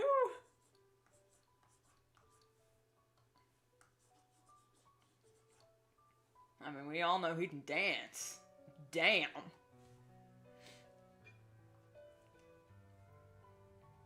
But alas, it was not to be.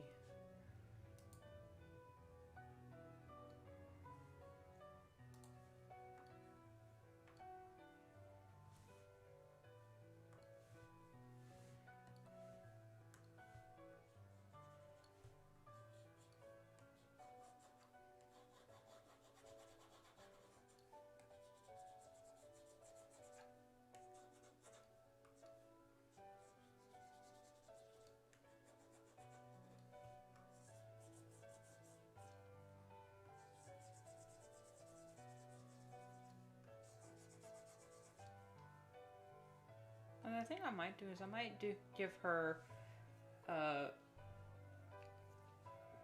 tail similar to what Hazelpaw's is, because his tail,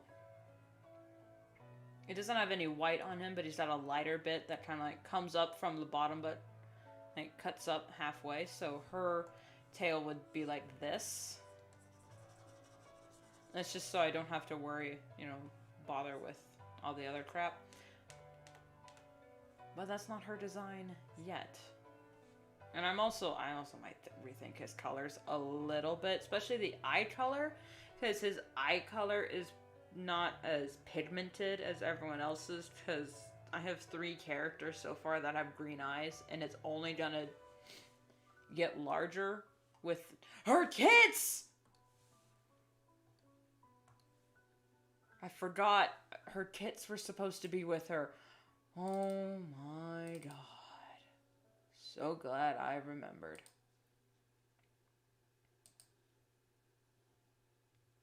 Alright, spoilers to what her kits eventually fully look like. Even, we've already seen them as kits. Just gonna put in their little blobs.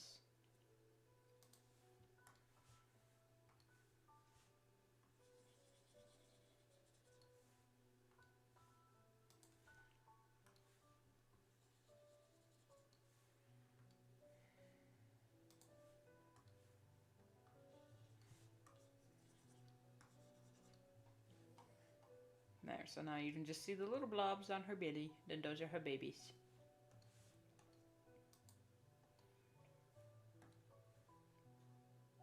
So yeah.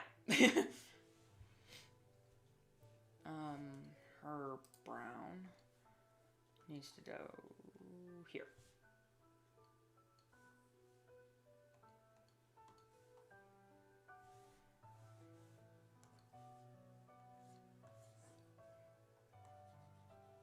Sorry if my yelling blew anyone's ears out. I just almost forgot about it. And that would have been devastating. How?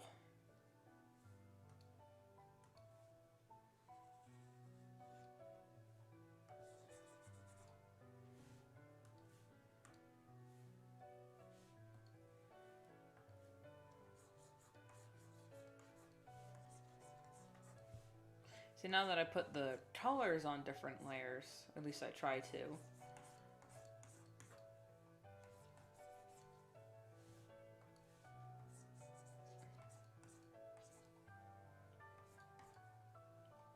Now I can blend out the brown and not worry about screwing up the way I already have done the white. Especially if a character has stripes, I put those on different layers. Just so they look clearer. Now, for the backgrounds, it's a slightly different story. For the backgrounds, I have... excuse me. I have rocks, trees and bushes, ground, and anything else all on their own separate layers. Ground, grass is its own separate layer.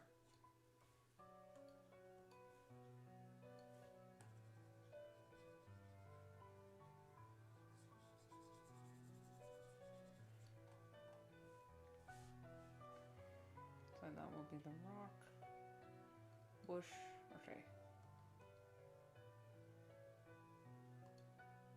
And I try to start from the bottom up, but sometimes I'll go trees and bushes first because they're, you know, more prevalent in a scene. And while the ground is just kind of like me adding texture, me literally doing this.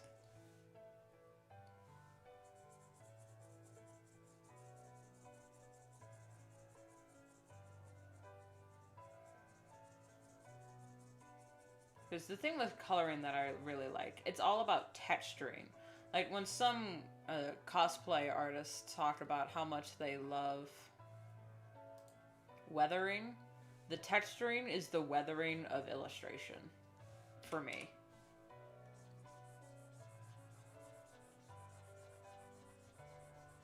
Like I know this doesn't look like much now, but if you bear with me,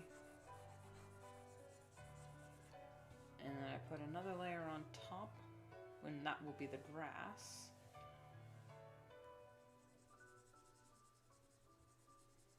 And I'm overlapping the lines a little bit, but that's because when I'm gonna put the grass on top, and then it'll overlap, and the ground will show up under the grass, and it'll just look more real, more present,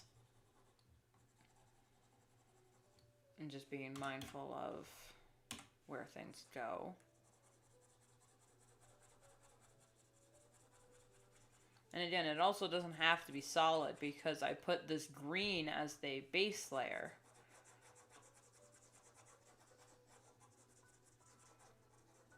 So some bits of the ground can peek through a little bit and it not be, you know, not look too terrible, at least in my opinion. And with this texturing, I'm also pseudo shading.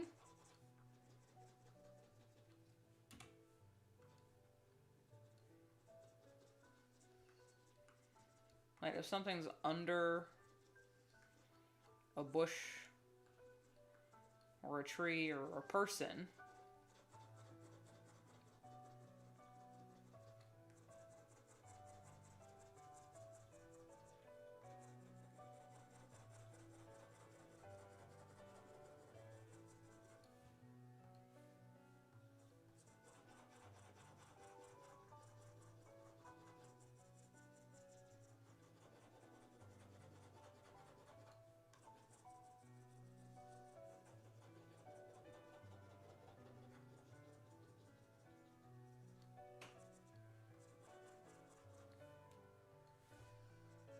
one of the things with texturing is you can layer it. Like, I know it looks like I just put it on and then I erased and then I put it back on, but it never goes on the same way.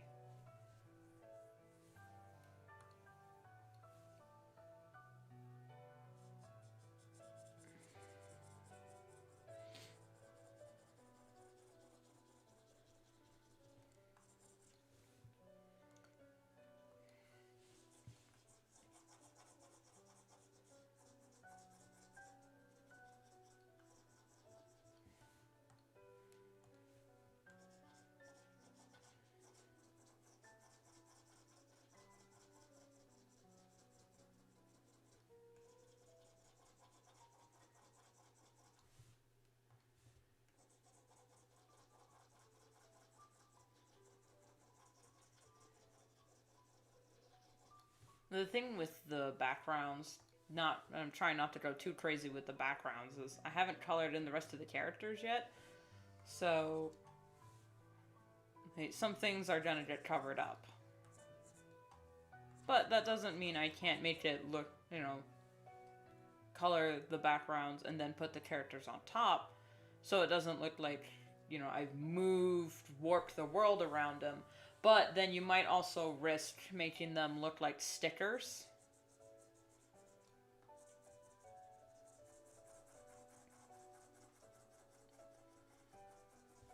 I mean, like they were just put on top of the world. You don't really want that to happen in a comic. You want it to look cohesive and whatnot.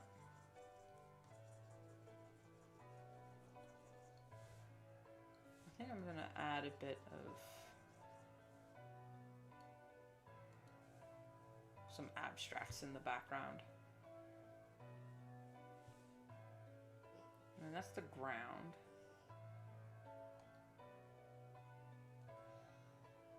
And then with the grass,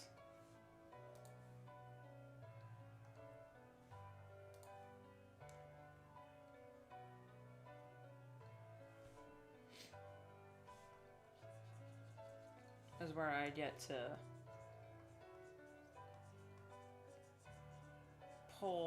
make the ground look the way I want it to. It's the same principle with what I do with the grass as what I do with the dirt.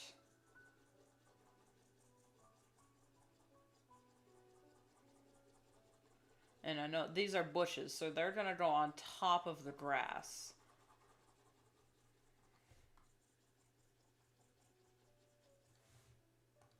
And again, the green can peek through a little bit. Actually, I'm gonna make this a little bit more yellow. It's looking a little bluish.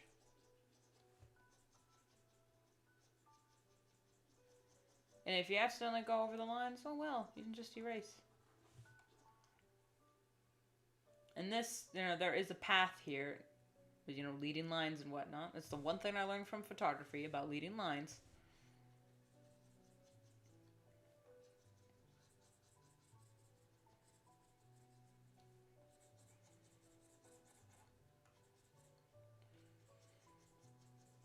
That's the one similarity with like painting and digital art. It's all about layers.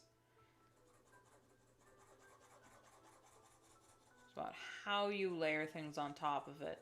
But like with painting, you gotta wait for certain layers to dry, and because if you don't, some paints are gonna mix. Well, with digital art, you gotta remember to add a new layer, or you're gonna be in trouble later.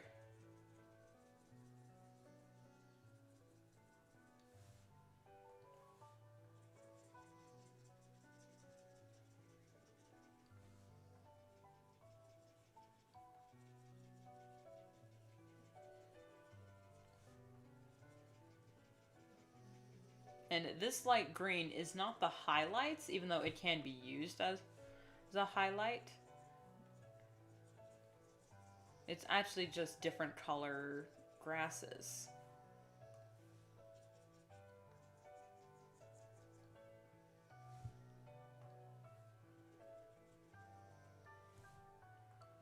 I'm gonna put on slight eraser and just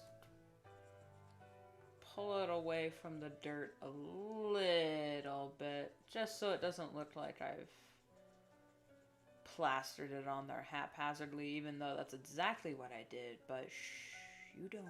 The audience doesn't need to know that. As long as it looks pretty to them, they don't care how you did it. Unless you cheated, and then they will care. And then I'm gonna add the lighting here, so that'll make the dirt look a little lighter. Or I can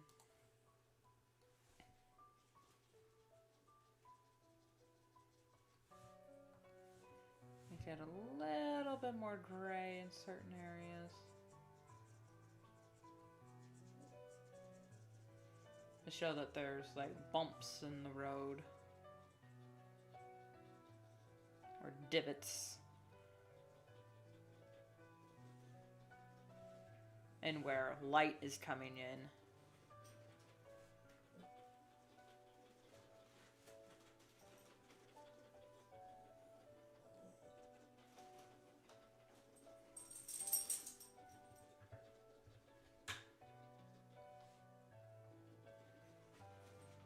You see? And when you zoom out, it looks like all intentional and textured. But when you zoom in, I'm just like barely scratching my tablet with the airbrush tool.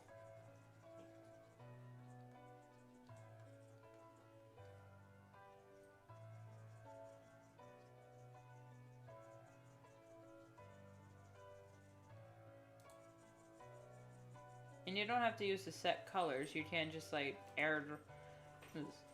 not airdrop. You can just eyedrop randomly.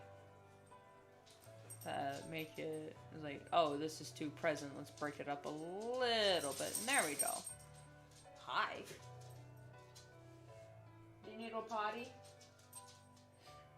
Okay, puppy. I'll be right back. I gotta let the dog out. Alright, dog, you gotta go potty. Let's go potty.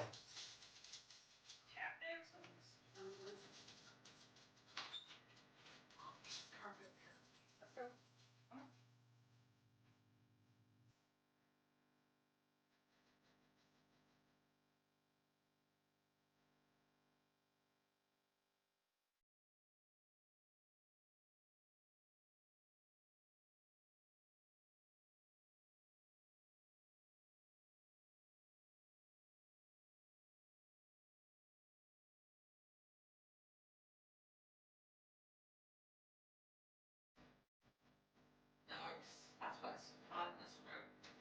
Here.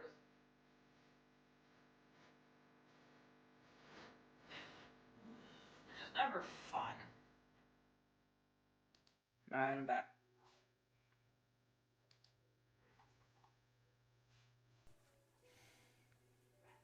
And I do the same thing with the bushes and the trees. But except with bushes and trees, when they're like this, and rocks, I usually do them on top. If they're solid enough, I'll just use the bucket tool. And I go through just different shades of whatever. Not really picking anything specific.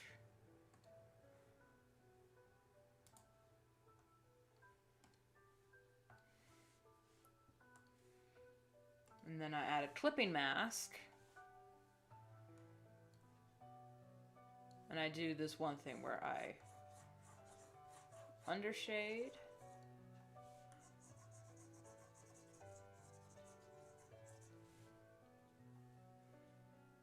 And then how did I do it last time? Then I pick a random lighter color and then place that on top. And then I go through with the actual smaller brush and then add texture between and on top of those colors. If I want to show like individual leaves and whatnot. And now here's where I have to be more mindful. This is a sunset scene, so all of this coloring is going to be shaded with an orange. So their highlights are going to be more yellowy. Even if the actual bush is more of a green or a blue-green, it's starting to look more yellow because that's what the sun is doing.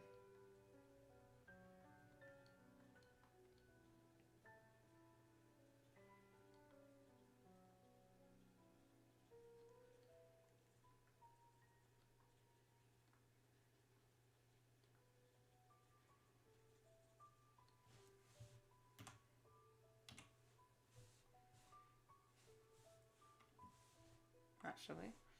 I do need it like that.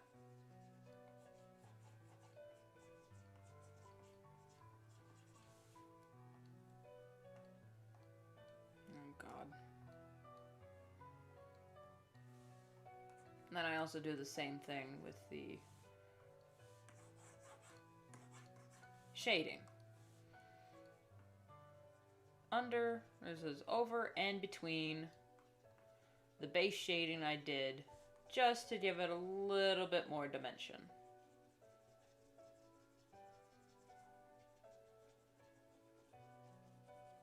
And if you accidentally go over the lines a little bit, don't worry, you can just go over it again. You don't have to hug the rim. Besides, it's light. You're basically rendering shading and lighting with color. So, light bounces, and shadows kind of bleed over. So, you don't have to worry about them being, you know, tight knit.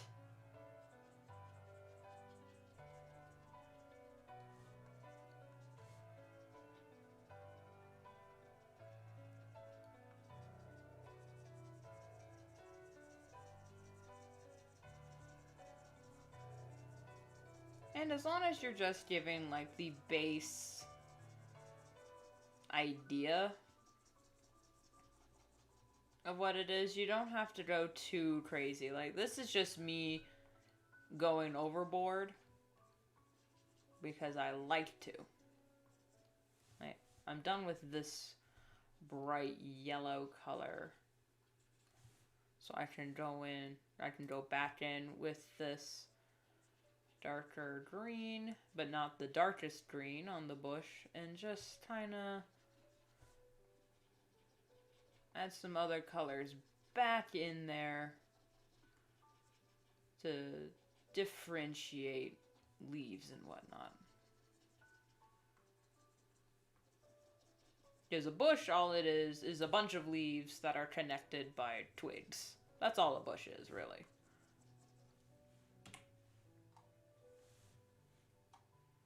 And that's me going overboard on the bushes. Now on the trees, which I will do under these bushes because they're more focal, it's basically the same thing. Airbrush a brown, or a gray, or brownish gray. This is more of a red-brown, depending on what kind of trees I'm thinking of.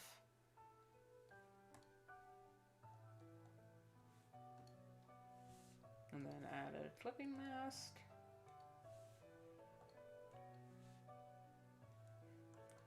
And back with the airbrushing.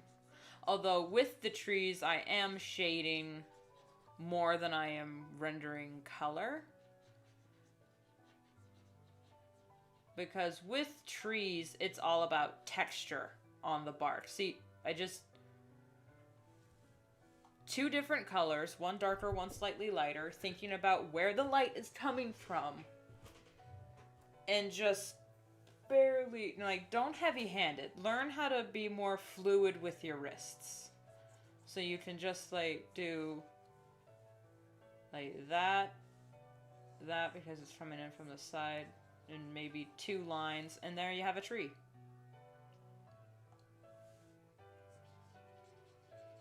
Be mindful where the leaves are, the shading, go in between, and you can go on top a little bit too.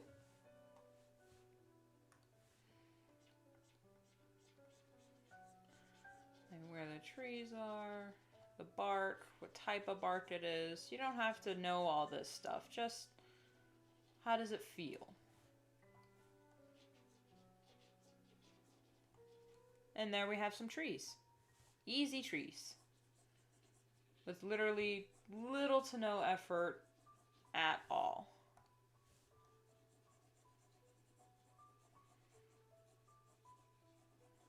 And what I'm doing, I'm just... Oh, you can't see. Barely doing that. I'm just drawing a bunch of zigzags.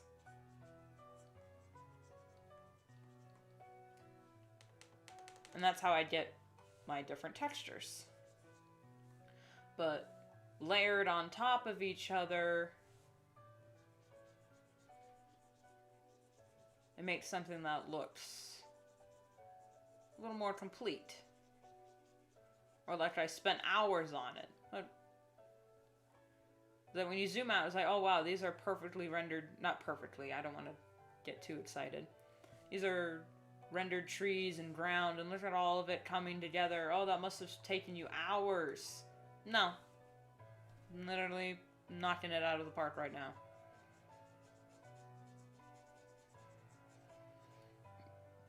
And the base color of tree that you pick doesn't have to be the actual color of the tree. It's just what you're using to pretend color.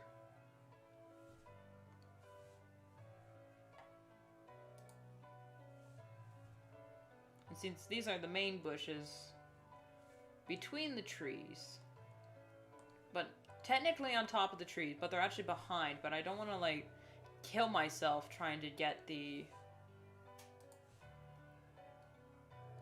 leaves to look right. So what I'm going to do, I'll put another layer on top of the grass, make it a similar enough color, and then just color willy-nilly. Even though it's on top of the tree, the layer is under the trees.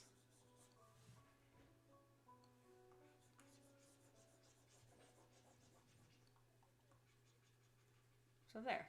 And then you can pull it on top of the grass a little bit, add a little surrendering if you feel the need.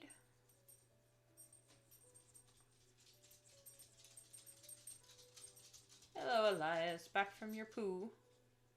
Or for your sniff.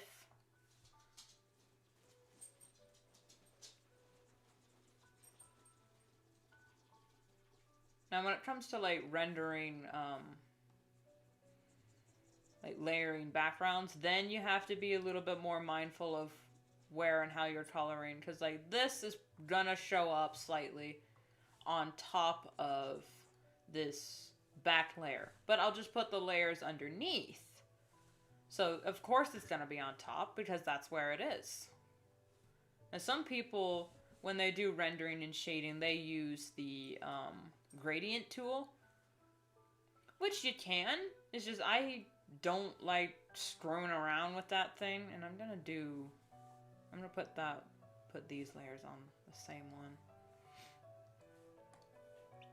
But what I did is basically the same thing. You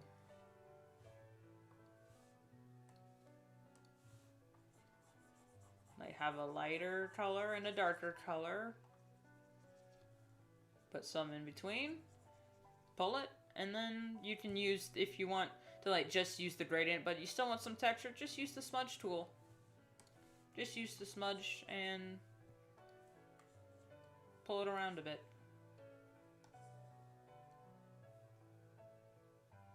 It didn't show up much, but that was a bad example.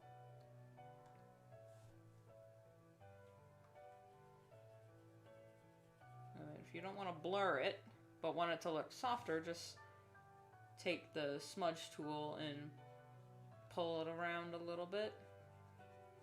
It'll make it look softer, blurrier, but won't get rid of any of the texture you put in. Because if you just use the blur tool, it's going to blend all those colors together. And then with the smudge tool, you can like pull the colors to the line art or away from the line art, wherever you want it to be, but still be slightly textured.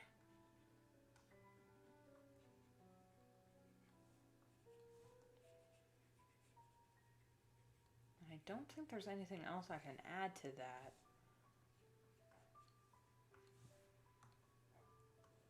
I mean, if you want to blur it a little bit, just lightly a light hand. Because I used to be very heavy-handed when it came to drawing, but now, I mean, I don't know about traditional art because I haven't done it in a while. I mean, I did just some recently, but I was just drawing characters. When it comes to like rendering and whatnot, I've become more light-wristed because of digital art, because of the opacity tool and whatnot.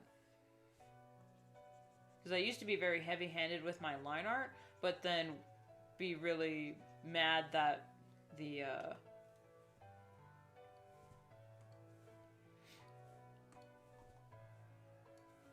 eraser, the lines would show up underneath even after I erased. Here's another thing you can do. If you have a solid bit, you don't have to worry about putting it on a separate layer. Just use the lasso tool. A little texturing, and there you go. You didn't have to worry about anything. Just make sure when you do the lasso tool, it's trying to select a solid color. Because if I tried to do that without turning off the layer I'm going to be working on, it wouldn't have grabbed anything. It would have grabbed like the few pixels it could see.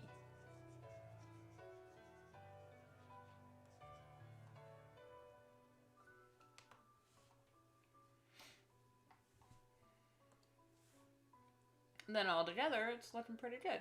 Now with the ground and grass, I think I might pull the dirt underneath it a little bit, just to be a little bit more cohesive. There we go. I'm gonna push the ground past the grass a little more, because that's how ground and grass works. It's just the grass is growing on top of the dirt, so it's okay if you can see it underneath, because that's how she be.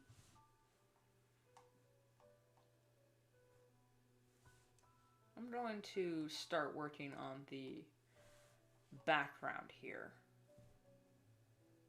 Is what I'm going to do. What I start out doing is I think about the color it's going to be, but make it slightly lighter since it's far away. And the ground over here was more yellowy because they had sage brushes and not very many trees. I'm just going to pull that all the way across here. Which I could just use the bucket tool, what the hell. And then underneath that, I'm going to get in a bit of the dirt, which was a little bit more orangey yellow, but just going to add that. And then since this is underneath everything, and not going to show up, I don't have to worry too much about adding clipping masks. Now I'm just texturing. Even though we're probably not going to see this because of the overexposure of the sunset that's behind them. It's noticeable when you don't put it down, as opposed to just saying, oh, no one's going to see it. Because, yeah, no one's going to see it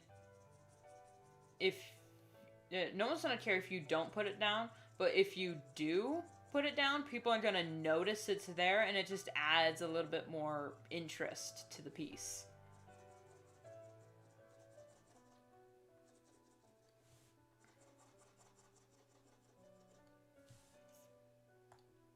Then I'll add the sky, which is gonna be very orange, but I'm not sure how orangey yellow it's gonna be, so I'm just gonna put that in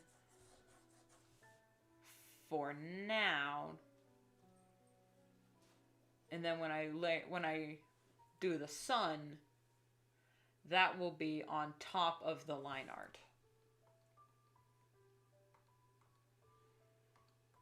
All right, where is the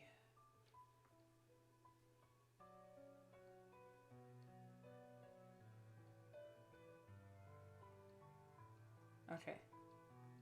Here's the line art for the background, because I separate character line art from background line art, just so it's easier. And then we're going to let's do the sunset. So we're going to do hard light.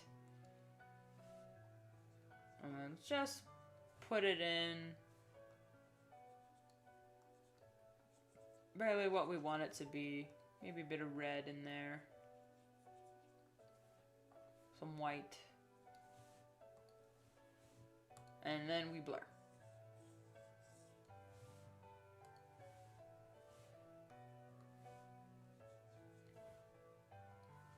And now it looks like the sun is setting. And yeah, we could just color this in the sky, But now it's going to be like on top of everything, and then I can add little beams.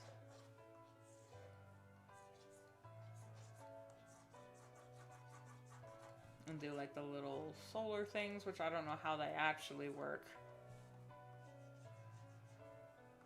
Yeah, this is just base lighting.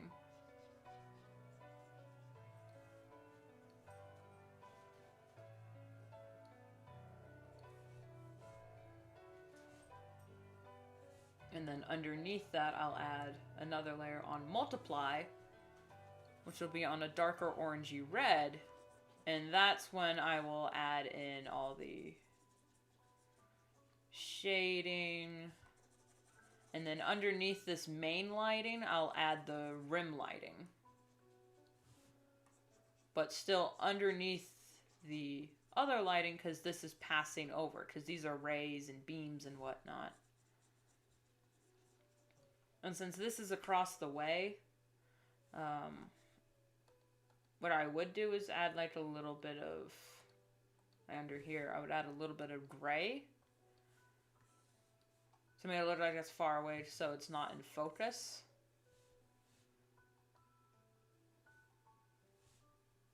But it's all on the same line art, so that's probably not going to work. But I don't know, does that work?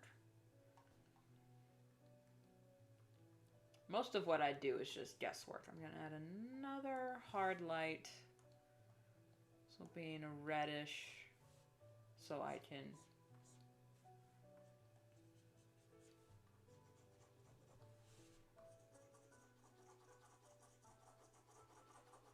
add the lighting, some of the rim lighting. Even though we kind of already did it with the textures, this is just lighting and shading with a little extra color that will sit on top of everything.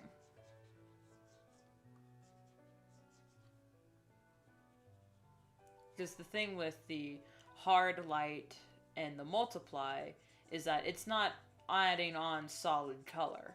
It's just making everything it touches that tint. See, because the lightish brown that I put down earlier is now showing up as bright orange.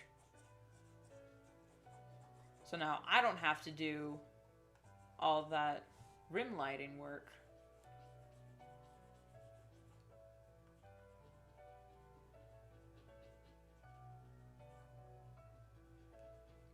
Straight from the color. So I can just add in a little bit of this and that, a little bit of that over here. Trade you this for that, that for this. Add a little bit of that. Oh, that's good. Add a little bit of lighter on the rim. So then I can come back in with some of that yellow and spread it out.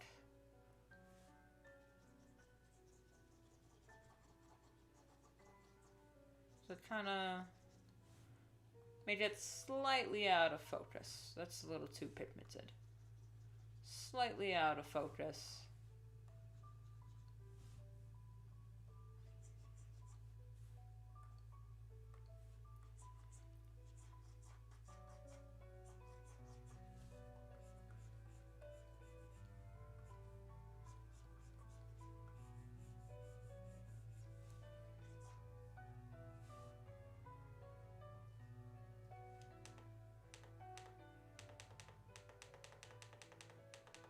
Sometimes you realize you've gone a bit too far.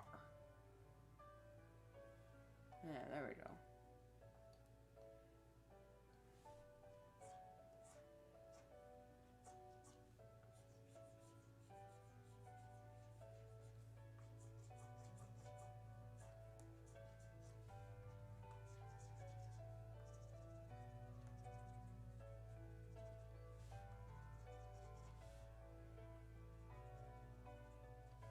Then even though I've used this for the rim lighting, I'm already here, and it'll just add an extra little layer of stuff on top. There we go.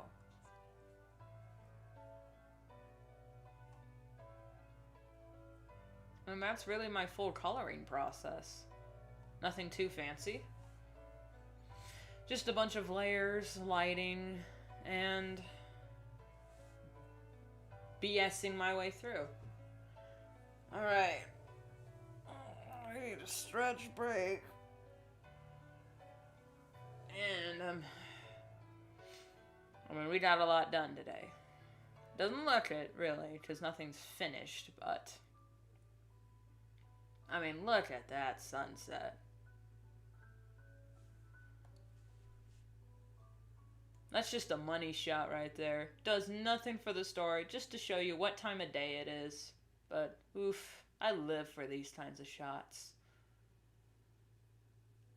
And it's just like a bright bit of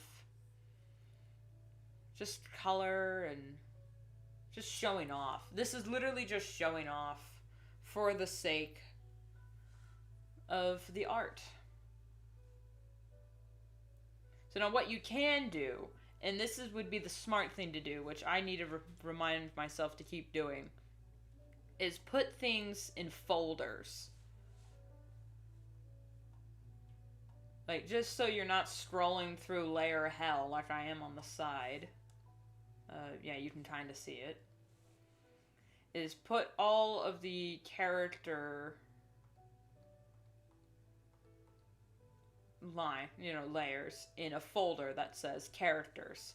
And then put all the background stuff, because this is a lot of layers for just the stupid background. Which you can just merge down I can merge all these down. But I need them for later. Shoot. Alright.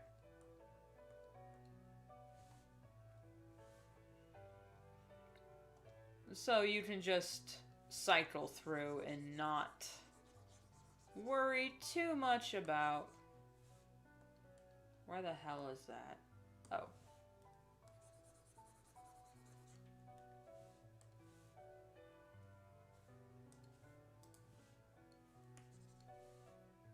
There we go.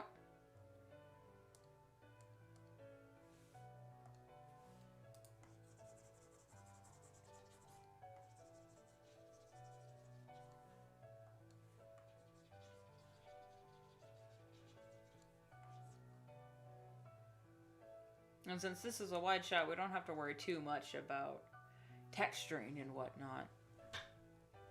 But yeah, that's how I color comics. Everything down to just silly little airbrushing a simple background to a focus shot to basically I should have been an illustrator. Now, here's the thing. Am I going to keep that? No, I'm going to get rid of it. Doesn't need to be there. Yeah. Right. From characters to background. And now I just need to finish the rest of this up. So, I'm going to end the stream here, because I need to go take a break, and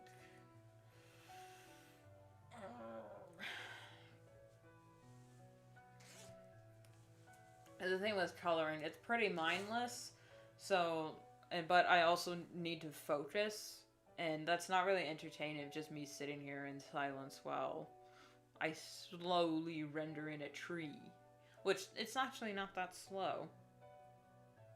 All things considered. But my voice is starting to hurt, so I'm gonna end the stream here. And I'm gonna be honest with y'all.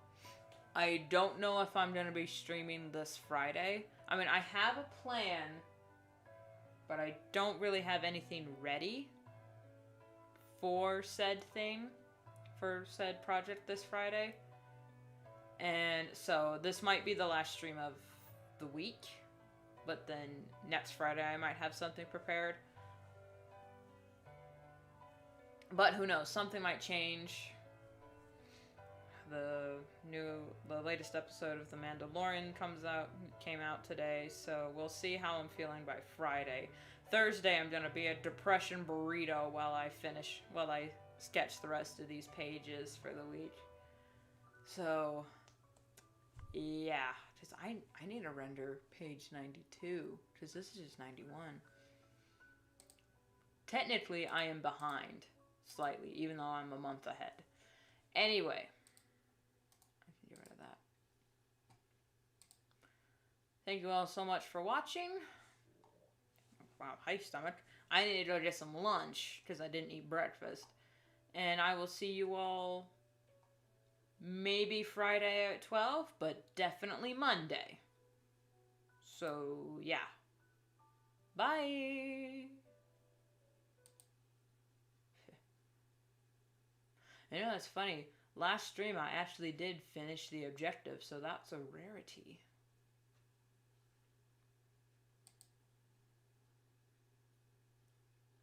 Alright, so that's okay.